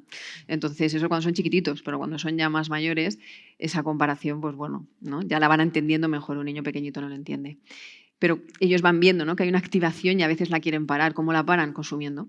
Consumiendo todo tipo Se eleva de mucho sustancias. todo tipo y de las pantallas sustancias. también. O sea, el tema de la Sí. adicción a la dopamina, ahí sí que hay Sí. estudios que son muchísimo más vulnerables. Sí. Y yo he visto niños que tienen altas capacidades y lo hemos, entendedme, descubierto, o la primera llamada de atención ha sido cómo se comían de manera compulsiva las uñas. O sea, ellos necesitan calmar ese movimiento, esa, ¿no?, aceleración que tienen en la cabeza, la necesitan regular y parar de alguna manera. Y si no, me muerdo las uñas o autolesiones o lo que sea. Es verdad que por eso digo que no necesitan nada, ellos solos ya podrán, pues es un mito que les hace mucho daño. Sara discrepa. Yo discrepo. Discrepo en parte. Discrepo en parte, pero sí quiero romper la lanza también porque para mí uno de los mitos más importantes y que hacen mucho daño a las familias cuando tienen el indicio de que el crío puede ser de alta capacidad es pensar que si es de alta capacidad va a tener más problemas. Y yo llevo con ellos trabajando 27 años y puedo deciros que no tienen más problemas, que depende de cada uno. Sí es cierto que cuando se trabaja desde la salud mental, evidentemente vas a trabajar con muchos más críos que tienen alguna necesidad. O cuando nos vamos muy al este de la campana de Gauss. ¿Cómo? Muy al este de la campana de Gauss hay muy pocos casos y podemos estar hablando de un 0,1% o menos por encima del... Yo sí me gustaría transmitir a los profesores o si hay algún padre o madre un mensaje de una cierta normalización. La gran mayoría de los chicos con alta capacidad, con una atención específica, se desarrollan igual que cualquier otro niño. Si es que además a mí lo que muchas veces me repiten los profesores es que no lo parece. Claro, no lo parece porque te llevas al mito de que va a tener que hacer algo muy rápido, llegar a una conclusión rapidísima o que va a ser, como decía antes Alba, el que va a ser rarito y que va a estar apartado en el patio y a lo mejor es el primero que está jugando al fútbol o jugando a alguna otra cosa con insectos y bichos, que suele ser muy común también. Entonces, también lanzar un mensaje de tranquilidad porque lo más habitual entre ellos es que con una atención específica se desarrollan como cualquier otro chaval y dependiendo de la familia en la que estén, que eso también, y el contexto que tengan, que eso también impacta mucho, mi experiencia es que son niños felices. Y eso también lo quiero decir aquí. Mi experiencia es que son niños felices y que sí que es verdad que hay algunos casos que hay que atender, pero también normalizar la excepción. Claro, Sí, a mí me llegan los que ya pasan. Claro, que a ti te llega. Nosotros vemos los que sí tienen esa necesidad. Y fíjate, entre medias están los que, bueno, no le quiero evaluar para no etiquetarle, ¿no? No le voy a poner ese nombre, ¿no?, que es lo que tú decías, el miedo tanto de las familias como de los profesores, no le vamos a señalar. Perdonadme, si tiene altas capacidades, las tiene, le señales y le etiquetes o no. Da igual, o sea, las va a tener y él o ella va a tener que enfrentarse a esa compensación o esa adaptación innecesaria que le está haciendo sufrir simplemente porque él mismo no se conoce y tú tampoco le estás ayudando. Ya está, entonces es verdad, totalmente cierto que bien atendidos no hay que sufrir ningún problema de trastorno mental y evolucionan perfectamente, pero para que estén bien atendidos hay que saber verlos y las familias tienen que ser valientes a poner esa etiqueta que es simplemente decir, oye, necesita ayuda, porque es que la necesitan. Y ya está, un acompañamiento adecuado, van rodados. Tiene que ser un acompañamiento conjunto. Yo siempre digo Totalmente. que tiene que ser que todos trabajemos. Quiero decir, las familias, por supuesto, ¿no?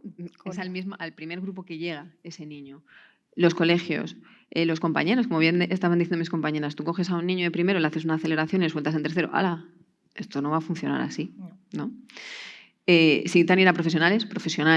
Quiero decir, es un trabajo conjunto, no solo es de las familias, no solo es de los coles vías educativas y ya está, no. O sea, tiene que ser el que todos trabajemos, ¿no? El que entendamos lo que es una alta capacidad, las necesidades que tiene cada niño, como hemos dicho, cada niño es individual, va a tener sus intereses, sus gustos, sus aficiones, y cuando empiece la problemática, empezar a actuar lo antes posible. Maque, ahora está para ti.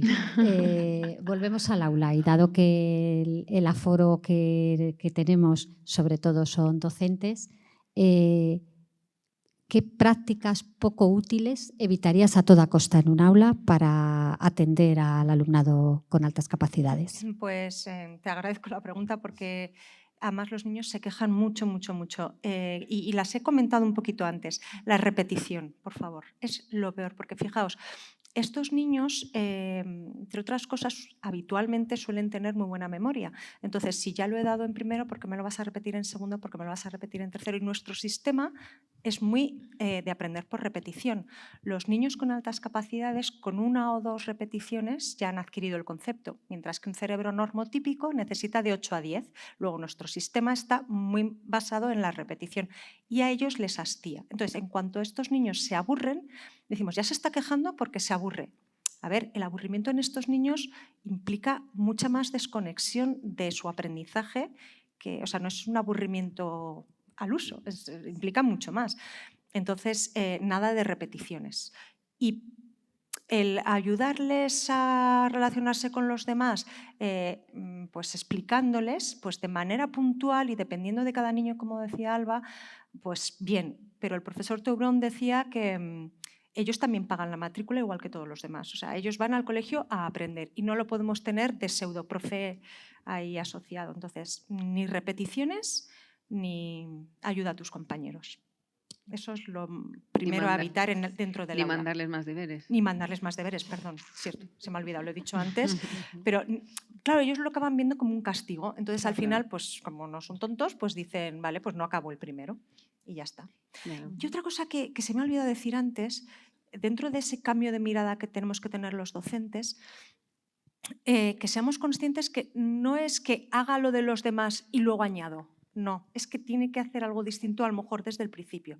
No tiene que hacer los mismos ejercicios que todos y cuando acabe le meto los suyos. Esto es como si a un niño que es celíaco le dices, no, tú te comes todos los macarrones como todos y luego te doy los de sin gluten. Pues no. O sea, esto es así. Una cosa, es que esto lo veo yo mucho en consulta, cuando se les manda más deberes, ¿no? Como ha terminado pronto, en vez de hacer 7 cuentas, pues va a hacer 10 hasta que terminemos la clase. Como lo ven como un castigo, como dice Maque, lo que hacen es que se callan. No, bueno, las hacen mal o se callan. Y esto pasa mucho en las niñas. Pues en las niñas hay mucho infradiagnóstico. Y esta es una de las causas. Yo me callo. ¿Qué niño quiere hacer más deberes? Ninguno. ¿No? Hemos sido todos estudiantes. ¿No? Entonces, ese es un gran problema. Se callan, paso desapercibido, pues ya, si la identificación de alta capacidad vamos un poquito bajos en general, esto no nos ayuda. ¿Vale? Entonces, os animamos a que todo esto que cuenta Maque no se haga. Es que eso lo hemos hecho todos, porque es lo que nos sale de forma intuitiva, ¿no? Pues si ha acabado le doy más. Claro.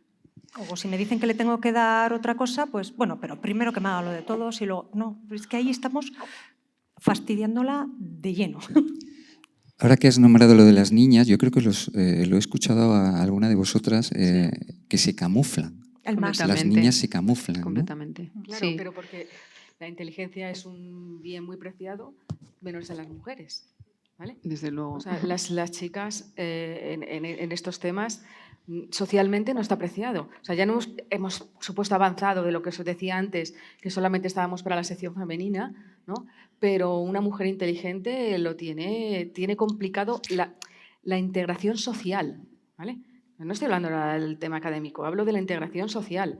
Entonces, si yo cuando era pequeñita me preguntaban, yo quise hacer física desde que tenía 5 años, creo que fue la primera vez que dije que quería ser física. Y cuando me preguntaban cuando era mayor, ¿qué quieres estudiar? Yo decía, física. Uy, no te pega. ¿Y qué me pega? Azafata. ¿Ah? Pues ya, cuando me lo dijeron unas pocas veces, aprendía que azafata era la opción correcta. Y entonces decía azafata.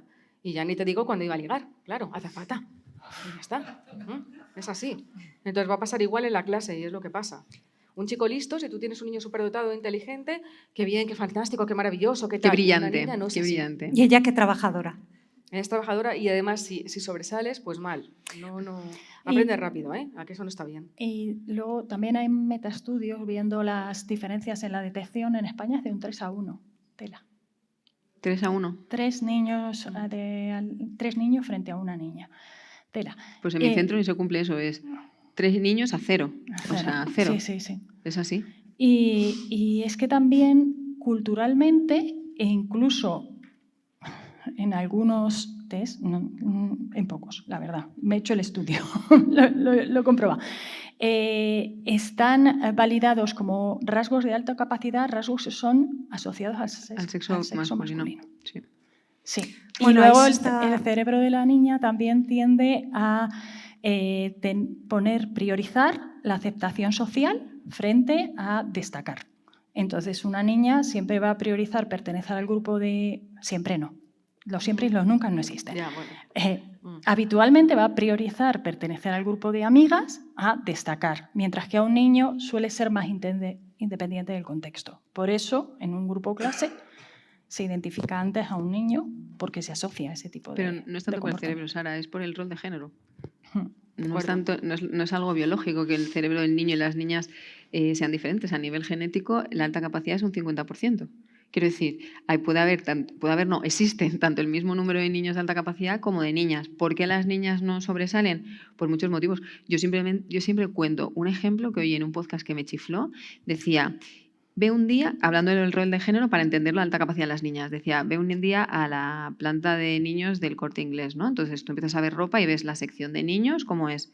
Cómoda, chándal, sí, claro. ¿vale? ¿Cómo es la sección de niñas? Frunciditos, lacitos, el leotardito, el lacito en la cabeza. Entonces, ya desde pequeños, ¿no? Simplemente por el rol de género, los niños se mueven, es mucho más fácil moverse con esa ropa. Tú con un leotardo y un lazo aquí puesto es mucho más difícil y es como, ay, espera, es que se me cae, ¿no? Entonces tú ya estás dando un movimiento. Por eso a los niños varones son los que se les ve en clase, porque el niño varón está cansado, está aburrido, llevamos ya la 5ª repetición de la suma, empieza a moverse, se levanta, empieza a molestar al compañero y ya el profesor empieza a decir, este niño algo pasa. Y entonces ahí empezamos ya a tirar del niño y empezamos a elevar la petición a orientación. Este niño algo le pasa. Claro, porque el niño se está moviendo, porque el niño tiene libertad, porque lleva un chándal y porque no pasa nada. Y porque desde muy chiquitito se puede mover. Entonces, para mí en el tema de altas capacidades de las niñas existe mucho rol de género. Esto os lo cuento como ejemplo, tipo ropa, pero lo podemos llevar a muchísimas más cosas. A cómo juegan las niñas, a qué se les regalan a las niñas desde que nacen. Yo tengo una niña de 8 años y yo estoy harta de, ahora ya no tanto, pero es que yo salía a los cumpleaños y decía, joder, solo nos regalan cosas rosas y muñecas. No sé, es que es así, es verdad. Y entonces al final la niña solo va jugando con muñecas, Entonces es un problema. Para mí el tema de la alta capacidad en las mujeres me preocupa mucho y en las niñas me preocupa mucho y deberíamos estar en los coles también y en las familias muy, muy alerta porque esa niña que no se mueve tiene alta capacidad, posiblemente. Yo en eso que habéis dicho del camuflaje, Juanmi, que decías, a mí me han llegado a decir niñas con las que he trabajado que que ya no podían sacar un 10 porque es que la empezaban a mirar raro y entonces sabían que las preguntas valían 2, dejando una, pues sacaba un 8. Y claro, cuando ya todas les decían, oye, tú siempre sacas un 8, ostras, ya empezó a peligrar también, entonces ella me decía que era mucho más divertido jugar a sacar un 8,3, un 7,92, iba mirando a ver cómo, entonces para ella su reto era hacer esto, ¿no? Entonces, si lo hacen de forma premeditada, con la que yo estoy hablando era adolescente, ¿no? La necesidad de encajar que tú has dicho es habitual, es muchísimo mayor en las niñas y en la adolescencia aún más, ¿no? La necesidad de pertenencia a grupo se eleva. Pero luego además es verdad que históricamente todas las pruebas de inteligencia que tenemos han sido baremadas por hombres, pues por lo que tú decías. Entonces, por eso hay rasgos que se están buscando que son más masculinos y que a lo mejor pues es que las mujeres no los tienen, aunque no tengan que ir siempre vestiditas de rosa, pero es verdad que somos distintos. Entonces, es verdad que ahora sí que se están haciendo nuevas pruebas, que se están baremando con mujeres, que se están adaptando, lo que pasa es que aquí todavía no han llegado, ¿no? Están... Pero que sepáis que están. Sí. Y que es verdad que hay muchos estudios y muchas mujeres en psicología y doctoras que se están metiendo en este tema que decía Alba, que es tan importante, que es el estudio de la mujer en las altas capacidades, que porque hemos pasado siempre tan desapercibidas y porque nos cuesta tanto, ¿no?, mostrar nuestra valía. Pues que hay muchas pioneras, hay muchas mujeres maravillosas y que se está estudiando para poder potenciarlo. O sea que hay esperanza. Eso espero. De hecho, fijaos, las evaluaciones, yo me paso el día evaluando y por echar una lanza a favor, ¿no? Lo que decíamos de los hombres, ¿no? De que son muy pocas las niñas que yo he evaluado, muy poquitas, yo os lo puedo decir, llevo 14 años en evaluación de altas capacidades y os puedo asegurar que de las niñas que he evaluado tienen CIs altísimos, o sea, altísimos, ¿no? Esto de que el hombre inteligente, ¿no? Y como decía bien Virginia, en la mujer parece, ¿no? Que encima una mujer inteligente, cuidado. Pues ojo, cuidado, porque yo los grandes CIs que he visto evaluando, grandes, muy altos, de que al esto cuando evalúas y eres psicólogo dices, joder, ¿no? ¿Qué CI? ¿No? Esto me lo lleva a los congresos. Eran chicas, eran niñas. Ahí lo dejo. Es que para que te las lleven a evaluar tienen que destacar mucho. Claro, mucho. efectivamente. Cuando conocí a Make me dijo, es habitual que en una familia con las niñas o los niños de altas capacidades alguno de los padres lo sea. Y yo pensé en mi familia y dije, claramente mi mujer. Claramente, o sea, no hay duda. Es valorable, porque suele ser al revés. Nos están Lo que se diciendo, dice. nos están diciendo Lo que dicen ellas, que vamos comiéndonos el tiempo, Ajá. pero está saliendo bien porque estáis contestando algunas de las preguntas que teníamos. Yo quería decirte, Sara, a lo largo de tu experiencia, ¿hay algún caso que te haya marcado especialmente por la transformación de él o la estudiante después de una buena intervención? Uf. ¿De cuál hablo? ¿De cuál hablo? Yo aquí voy a poner en valor, que antes lo estaba comentando con Virginia, la gran labor de los programas de enriquecimiento, los programas para niños con alta capacidad. Ella lo ha dicho, para normalizar su circunstancia, para que puedan ser quien son y también muchas veces para que se queden planitos, porque hay otros mucho más listos que ellos y les viene fenomenal aprender eso. Más listos en alguna cosa o menos en otra. Vale. Entonces, mis años de experiencia de los programas de enriquecimiento, pues un caso de evolución. Mira, me voy a acordar de este caso de evolución. Un chico, un CI muy alto, barrio de Aluche, obrero. Barrio obrero. Este chico tenía un CI, era un CI potente, era un chico eminentemente del campo científico, le gustaba ese, de hecho hizo una carrera científica, sacó el número 1 en la selectividad de toda la Comunidad de Madrid. No ocurre siempre, ojo, que estoy diciendo esto y no sé si ha vuelto a ocurrir que un niño del programa de enriquecimiento sacara el número 1. En este caso sí.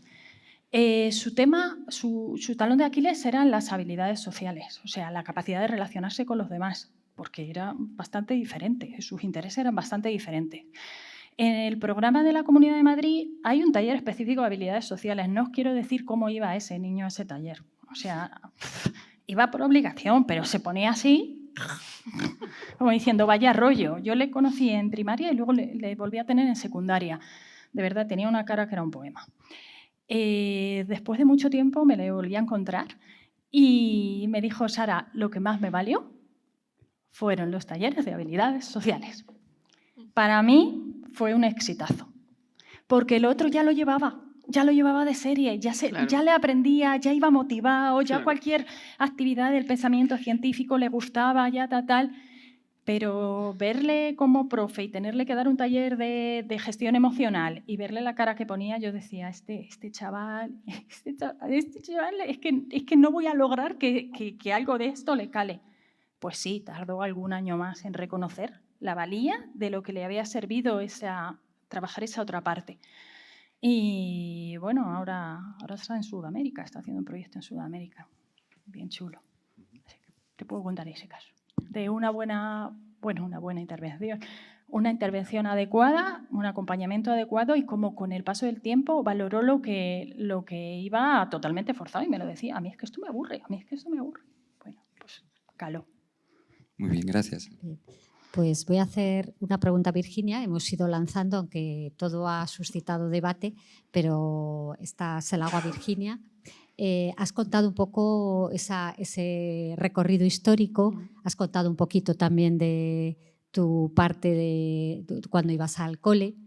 ¿qué hubieras agradecido que tu profesorado hubiera entendido de ti en esa época? Entendiendo, claro, que era otra época, pero ¿cómo estabas tú desde esta visión personal? ¿Cómo estabas tú? ¿Qué te hubiera gustado? Lo mismo que ahora. O sea, creo que lo que buscamos siempre es, bueno, importantísimo dos aspectos. Uno, la integración social. Todos queremos estar integrados socialmente, eso es muy importante. Y que para eso, os digo, no solamente es al que tiene altas capacidades, sino a los que le rodean. ¿Vale?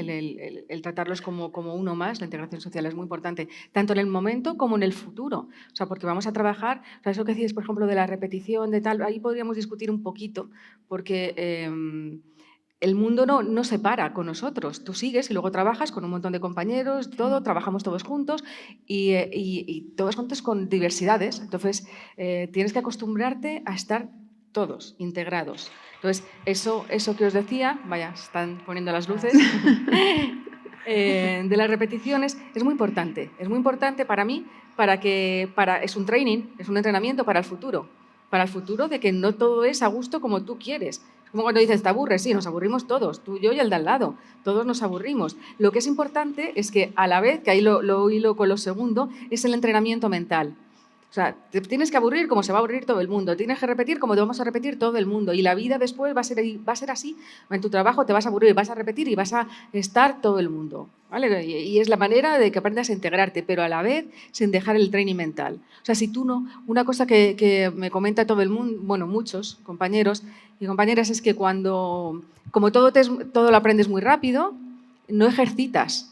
Entonces, esa capacidad que decíamos ya no te vale, porque eso es como tú puedes tener oído absoluto, ¿no? Mi hija, por ejemplo, lo tiene, ¿vale? Entonces ella empieza donde muchos ni siquiera llegan, ¿de acuerdo? Pero si no practica el piano, no toca. Da igual esas cualidades maravillosas que tengas. Da igual que tengas unos dedos así enormes, larguísimos y preciosos. Si tú no tocas, llegará uno que no tiene esa capacidad y toca mucho mejor que tú y es un concertista fabuloso, ¿no? Pues esto es igual. O sea, hay que hacer habilidades como lo que proponíais, ¿no? De metodología para que los niños en las aulas tengan ese training mental, ese esfuerzo. O sea, que aprendan, por supuesto, a aburrirse, a integrarse y a estar socialmente juntos. Pero también que le des un poquito. Fíjate, Tienes que hacer Virginia, algo. De lo que estás diciendo, yo siempre les digo a las familias, yo trabajo con familias y siempre les digo, tenemos que favorecer y trabajar la cultura del esfuerzo porque estos niños no la tienen. ¿Por qué no la tienen? Porque no la han necesitado, no la han entrenado. Entonces, les ha salido todo, porque también es una cosa muy importante que esto para los docentes es interesante. No son niños que ya sepan todo, son niños que aprenden más rápido. Entonces, ¿qué es lo que ocurre? Que cuando les viene un conocimiento nuevo, ellos lo aprenden rápido, no tienen que esforzarse, ni esperar, ni tener esa paciencia dilatada en el tiempo, que a lo mejor otros niños las van entrenando poco a poco. Por lo tanto, no tienen un entrenamiento a la frustración, a que les salgan mal las cosas, al fracaso como aprendizaje. Todo esto que los niños van aprendiendo de forma automática, ellos no lo tienen. Sí, y aquí esto es importantísimo, no me quiero ir sin decirlo, la música. La música nos ha salvado, no os podéis imaginar, es que está súper infravalorada. A todos, yo diría todos, todo el mundo que conozco superdotado nos ha salvado la música, porque la música para los niños pequeños, para adultos también, pero para niños pequeños siempre es un reto continuo. Aprendes una cosa y hay otra, y si aprendes una pieza sigues otra, siempre, es un esfuerzo y una frustración continua. Aparte ya de, que seguro me podréis explicar, de los rollos en el cerebro, que se activan, qué tal, todas esas cosas, ¿no? Pero a nivel práctico es genial. Entonces yo animaría a los padres que tienen niños superdotados que les metan, también a los que no, por supuesto, pero a los niños superdotados sobre todo que les metan música, la que sea, y a los profesores cuando los digan igual. Es una forma de quitarte la frustración, además para todos. Claro, pero lo de trabajar el esfuerzo es muy importante. Estos niños no tienen hábito de estudio y es un gran problema. Yo dirijo el programa de altas capacidades de la Universidad Politécnica de Madrid y me contrataron por algo. Y era porque llegaban unos expedientes muy altos y nadie entendía por qué, llegando esos expedientes tan altos, el primer cuatrimestre suspendía yo todo el mundo. Claro, ¿y por qué? Porque no habían estudiado nunca. No tienen entrenamiento. Claro, y cuando estudias una carrera, vuelvo a decir lo mismo que la genética. Me da igual la alta capacidad. Una carrera hay que estudiar muchísimo. Y unas carreras técnicas como son las ingenierías, ¿no? Entonces, el esfuerzo es muy importante también trabajar en la alta capacidad. Por tanto, si desmitificamos lo que estamos diciendo de todos sobresalientes, todos les da fenomenal, no les cuesta nada. Les cuesta igual que a cualquier otro niño. O sea, un niño de alta capacidad también aprende, también no le apetece ir, se levanta y no le apetece ir al cole. Entonces, el entrenamiento en el hábito de estudio es muy importante. Por mucho que nos digan, yo es que con lo que me han dicho ya me lo sé, me da igual. Yo les digo, a mí me da igual. Nosotros en consulta trabajamos muchísimo el hábito de estudio. Entonces les hacemos ponerse siempre 20 minutitos, cuando son muy chiquititos, cuando son más. Además yo les digo, si es que además esto es buenísimo para vosotros, si la alta capacidad no estudia en cantidad, estudia en calidad. Quiero decir, tú con media hora te vale, pero tienes que estudiar en casa y tienes que generar ese hábito. Entonces, ¿no tienes deberes? Me da igual, es un rato, dibujar, me da exactamente igual. Entonces, el trabajar el esfuerzo en la alta capacidad creo que es muy importante. Y fíjate, a mí me parece muy importante, es una cosa en la que el sistema hemos fallado un poquito y creo que podemos mejorar. A los chavales en el aula les enseñamos técnicas de estudio, pero enseñamos técnicas de estudio tal y como necesita y aprende un cerebro normotípico. Entonces, estos niños, estoy de acuerdo contigo en que tienen que desarrollar el hábito de estudio, pero tienen que desarrollarlo de una manera inteligente. O sea, les tenemos que enseñar a trabajar y a entrenar tal y como aprende su cerebro. Porque repetición en casa, ya me lo sé de clase, ya me da igual, pero tú te lo tienes que aprender. Mamá, es que me sé la poesía entera y nos han pedido 2 párrafos, pues 2 estrofas, pues da igual, te sientas y te estás tus 10 minutos estudiándote las 2 estrofas. Pues mira, perdonadme, voy a poner un ejemplo personal. Yo me acuerdo el día de los números primos, cuando yo era pequeña. Nos teníamos que saber todos los números primos del 1 al 100. Y yo llegué y mi madre, venga, estúdiatelos, no sé qué. Yo, mamá, ya me lo sé. No, que te los estudies, venga, vete un rato, que ya me lo sé. Venga, ponte y me los dices al revés, del 100 al 1. Y yo dije, ostras, qué divertido. Y se los dije. Me dijo, vale, te lo sabes, vete a jugar. Es verdad, o sea, no, porque no pueden desarrollar un hábito de estudio de algo que ya saben. O sea, tienen que estudiar para aprender algo que desconocen y tienen que aprenderlo tal y como aprende su cerebro, por asociación de ideas y no por repetición. Sí, sí. O sea, que hay que retarlos. Hay que retarlos, por supuesto. Hay que retarlos. Pero porque ese cerebro tiene ansia de aprender, como os he contado. O sea, ese cerebro con esa plasticidad quiere más, quiere aprender, no consume glucosa, tiene, como os he explicado, las ondas alfa mucho más elevadas. Entonces, es un cerebro que quiere, tiene ansia de aprendizaje. Por tanto, lo que vive ese cerebro muchas veces en su día a día, 8 horas en un cole, y esto no es crítica ni a coles ni nada, simplemente es para que entendamos la alta capacidad desde este lado biológico que os puedo contar, es ese cerebro que quiere esa ansia y no la tiene. Y es 1 hora, y es otra hora, y luego science, y luego lengua, y luego mates, y se va a casa. O sea, que un consejo con hambre cognitiva para los docentes podría ser precisamente ese, ¿no? Buscar retos claro. para que estimular, para que no se aburran, para todo esto. Para estudiar de otra manera. La ley educativa también permite generar un hábito. No sé si en esto me equivoco, corregirme. La ley educativa permite evaluarles de otra manera, incluso en alta capacidad. Por ejemplo, pues mira lo que le pasa a Ma, que se lo ponen al revés, ¡bumba! Interesantísimo, interesada. Me vais a perdonar, pero es que aquí tengo que...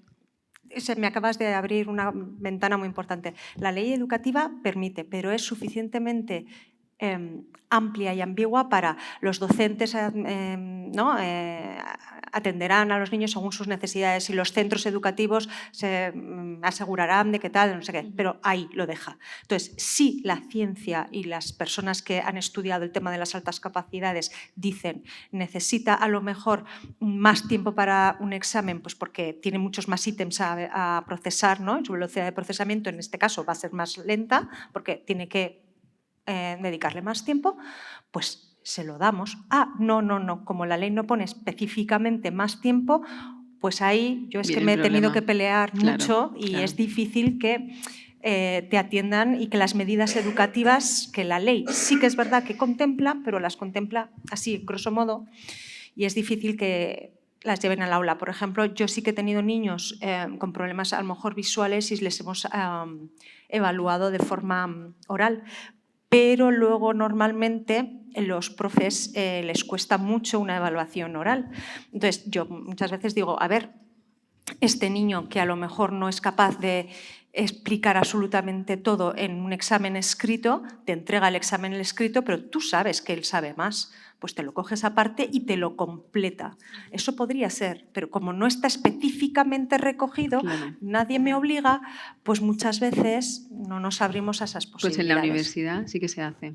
Pues me Se alegro piden, infinito. medidas educativas extracurriculares y en alta capacidad, igual que os contamos que en 10 minutos han podido terminar su tarea, una alta capacidad igual necesita 10 minutos más para terminar un examen. Por eso os decimos, hay que entender la alta capacidad.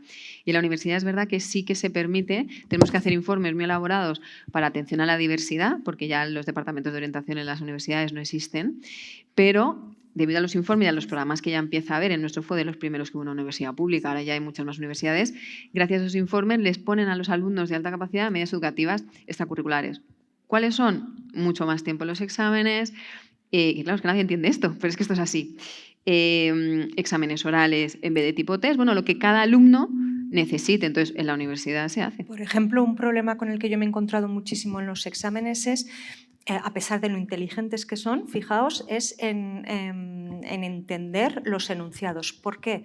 Porque tienen problemas con la literalidad, tienen tantísimas opciones que barajan que o me dices específicamente con muchísimas más precisión lo que tú quieres que yo te responda o no voy a saber. Entonces, como no voy a saber porque tengo tanto entre lo que te puedo responder, pues a veces no respondo o respondo de forma muy general y tú te piensas, profe, que yo no me lo sé. Y me sé esto y 4 veces más, pero como no he entendido qué es lo que me estás preguntando, no te lo respondo bien.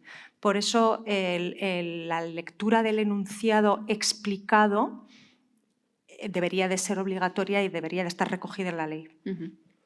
Así es. Interesante. Pasamos ya a leer algunas de las preguntas que nos han hecho, ¿vale? Desde el chat o desde la sala. Una primera, ¿a qué edad se podría identificar un alumno o una alumna con altas capacidades? ¿Podría ser desde infantil? Sí. O sea, yo siempre digo esto, los test nos permiten evaluar desde los 2 años, 6 meses. Otra cosa es que evaluemos a un niño de 2 años, 6 meses. Como os he contado, los niños súper chiquititos y en esos 3 primeros años están en una explosión de neurodesarrollo. Entonces, ¿qué nos puede ocurrir si evaluamos a niños muy pequeñitos? Yo les digo a los padres que a mí no me importa, pero que les hago una prueba un poquito más, no hago una evaluación completa, sino más cortita, simplemente para ver cómo ya van los tiros, para que ya todo el mundo nos pongamos en marcha. Así que esto se puede hacer, ¿no?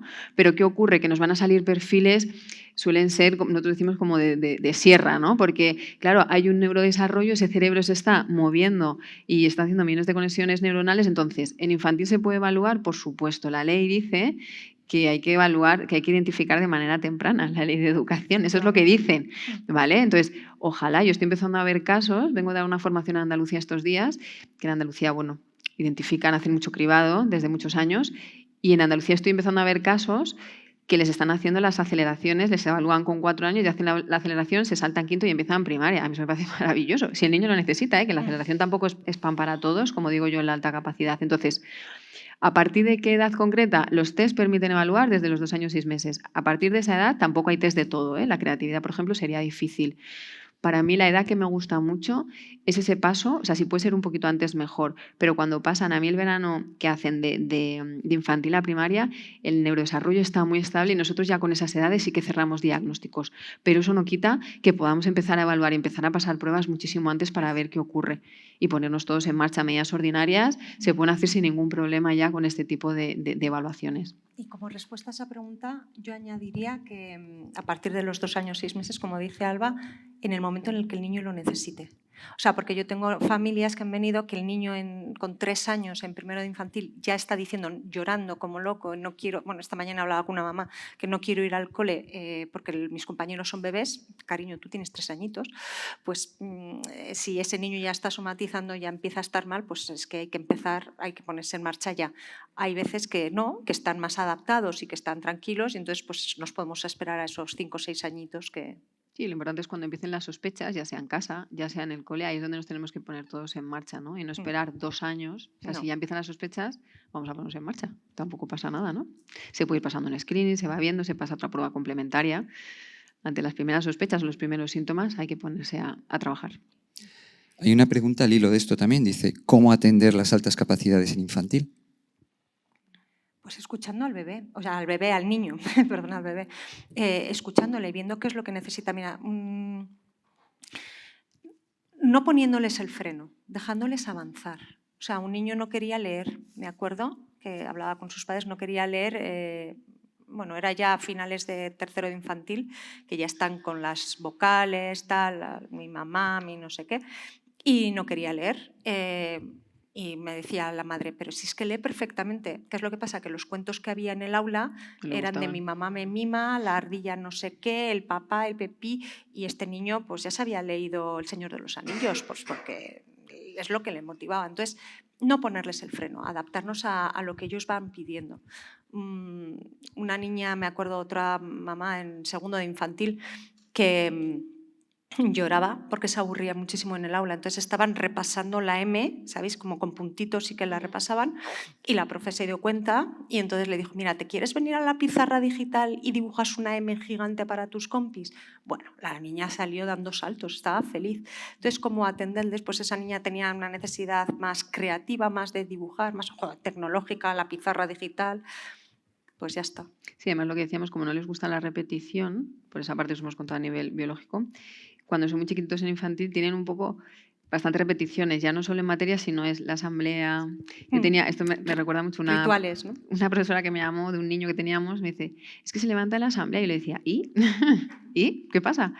Claro, es que se levanta y se pone a jugar. Yo, claro, no pasa nada, o sea, ¿no? Entonces, lo que dice Maca, hay que entenderles, y si estos niños necesitan levantarse más, mucho más movimiento, pues que lo tengan. O sea, las aulas pueden tener un tamaño, por norma general, en los colegios aceptable para que haya rincones allá, ¿no? Donde puedan hacer otro tipo de actividades que no sea ahora la asamblea, ahora tal, ahora, ¿no?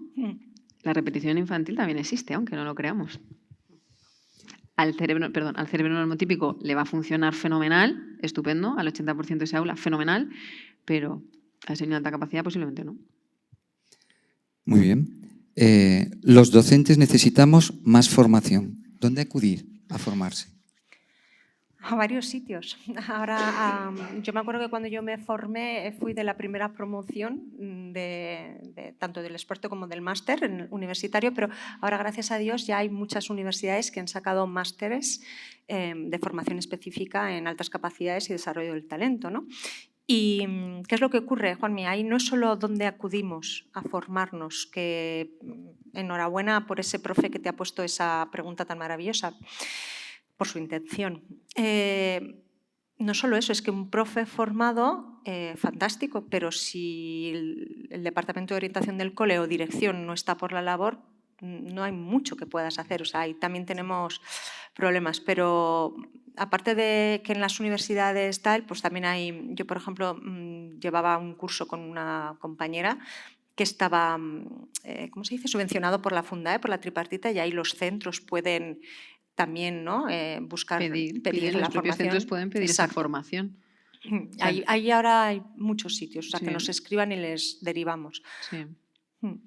A Es los curioso. CPRs, a los centros Exacto. de profesores y recursos también, los profesores pueden hacer la solicitud de que se dé ese tipo de Claro. formación y además les cuenta luego a ellos en los créditos que tienen que hacer para los trienios y todo eso. Sí, les dan puntos. También es una herramienta. Y luego, claro, bibliografía. Sí es verdad que mejor un poquito filtrada y que vaya bien dirigida. Sí, porque hay mucha más opinión que información en las redes respecto a la alta capacidad. Hay que filtrar mucho Gracias por el apunte, Sara. Hay más al hilo de esto. Hay otras que hablan de lo que Virginia nos contó sobre la música y el baile, y también lo preguntaba. Una al hilo de esto, ¿qué puede hacer el Departamento de Orientación y Familia ante la falta de formación del profesorado? Que de alguna manera lo has abordado. Otra, ¿son los instrumentos de evaluación, los resultados? Supongo que también quiere hablar de esos puntos de corte, 130 y tal. ¿Algo estandarizado de manera universal? ¿O hay diferencias según país o incluso autonomías? Bueno, ahí tenemos un problema. Porque, como os decía antes, las competencias en educación están transferidas y son las propias comunidades autónomas las que ponen sus normas de identificación, ¿no? Entonces, por supuesto, los test están estandarizados, baremados y tipificados. Quiero decir, tiene una validez. También hay que saber utilizar buenos test, ¿no?, para poder evaluar. Entonces, lo que hay es efectivamente una diferencia de criterio muy grande y esto está generando un gran problema. Es así.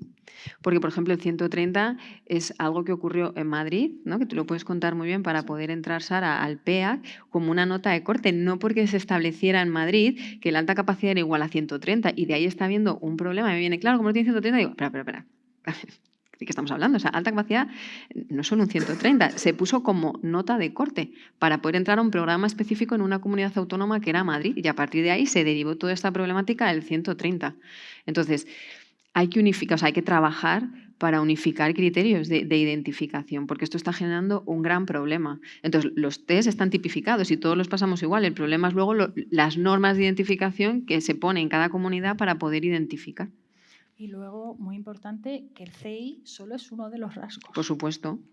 Solo es uno y que ya llevamos un montón de años con un montón de teorías sobre la alta capacidad que va mucho más allá de CI. Estoy hablando de teorías que ya nacen en los años 70, en los años 80 y ahora ya se ha visto que es todo un constructo, que es multidimensional. Entonces, quedarnos solo en un CI es que estamos perdiendo un montón de variabilidad, un montón de aspectos de lo que es una alta capacidad. Es que mira, el dibujo que os he enseñado antes, la imagen que os decía, que me encanta esa imagen, ¿no? La que os decía que los dos hemisferios, cuando hablábamos de la interconectividad entre los dos hemisferios, el derecho y el izquierdo. El CI solo nos da una parte de ese cerebro, no nos da la otra. Por tanto, yo no puedo trabajar solo con un CI, porque entonces solo me está dando información de unas capacidades y yo he dicho que la alta capacidad es que todas las capacidades son altas. Entonces, ¿qué me da la información de la otra parte del cerebro? Si solo paso un test de inteligencia, solo me da la parte convergente, no me da la divergente, entonces hay que utilizar pruebas divergentes. Y luego, fíjate, también como comentaba antes Virginia, hay muchísimos perfiles y personas diferentes de alta capacidad, pero si, por ejemplo, nos vamos a las personas con doble excepcionalidad, en las que hay una alta capacidad junto con otra condición, como puede ser el espectro autista, el TDA, el TDAH, la dislexia, todos los problemas de dificultades de aprendizaje, esta condición probablemente lastre el CI. Entonces, a lo mejor esa persona quizá por cifra, por CI, no da un perfil. Sin embargo, está compensando. O sea, es un cerebro que ha llegado a esa capacidad, a ese CI, a pesar de tener otras condiciones que a lo mejor no, las funciones ejecutivas o lo que sea, que están mermando la posibilidad de demostrar toda la capacidad que hay. Por lo tanto, a lo mejor una persona, vamos a poner con un 120, que con doble excepcionalidad sí podemos pensar, podemos considerarla como una persona con altas capacidades y a lo mejor es que esa persona sin tener el TEA o el TDAH, pues a lo mejor nos habría dado un CI de 132, pues puede ser. Y luego además otra cosa que me parece muy bien que has dicho, que no es solo uno de los factores, o sea, la evaluación es multifactorial, la creatividad, también la inteligencia verbal, la no verbal, todo lo que has dicho, ¿no? Pero que además estas personas... ¿Se me ha ido lo que estaba diciendo? La cabeza. Es que la información está disponible pero no accesible, se dice a nivel cerebral, a nivel psicológico. Sí, pues la tengo... Ahora llegará. La tengo en loading. Sí. Bueno, pues eso, que hay que tener en cuenta muchas cosas. O sea, que no sí, o sea, las evaluaciones de alta capacidad son completas. ¿Ves? ¿Ves? ¿Cómo te he metido? Es que conozco el cerebro perfectamente. No, que el CI no es un número invariable, o sea, no es una 130 y ya de ahí no te vas a mover, es un rango y también en el momento de la vida en el que te lo evalúen. O sea, Stemner dice que 12 veces que te evalúen, 12 CIs distintos que te van a salir. O sea, que no podemos tomarlo como la única opción para evaluar a una persona como altas capacidades o no. Quería dar un mensaje para los que están escuchando, los docentes y los padres. Es que se me ha quedado ahí en la cabeza y me parece muy importante, de verdad. Cuando has comentado el caso de la niña, un bebé que decía con 3 años que no quería ir con otros porque eran un bebé. Vale, el clasismo intelectual es completamente detestable y crea problemas tanto a los superdotados como a los del otro lado. O sea, dificulta la integración. ¿Qué haría en un caso como eso de la niña o el niño?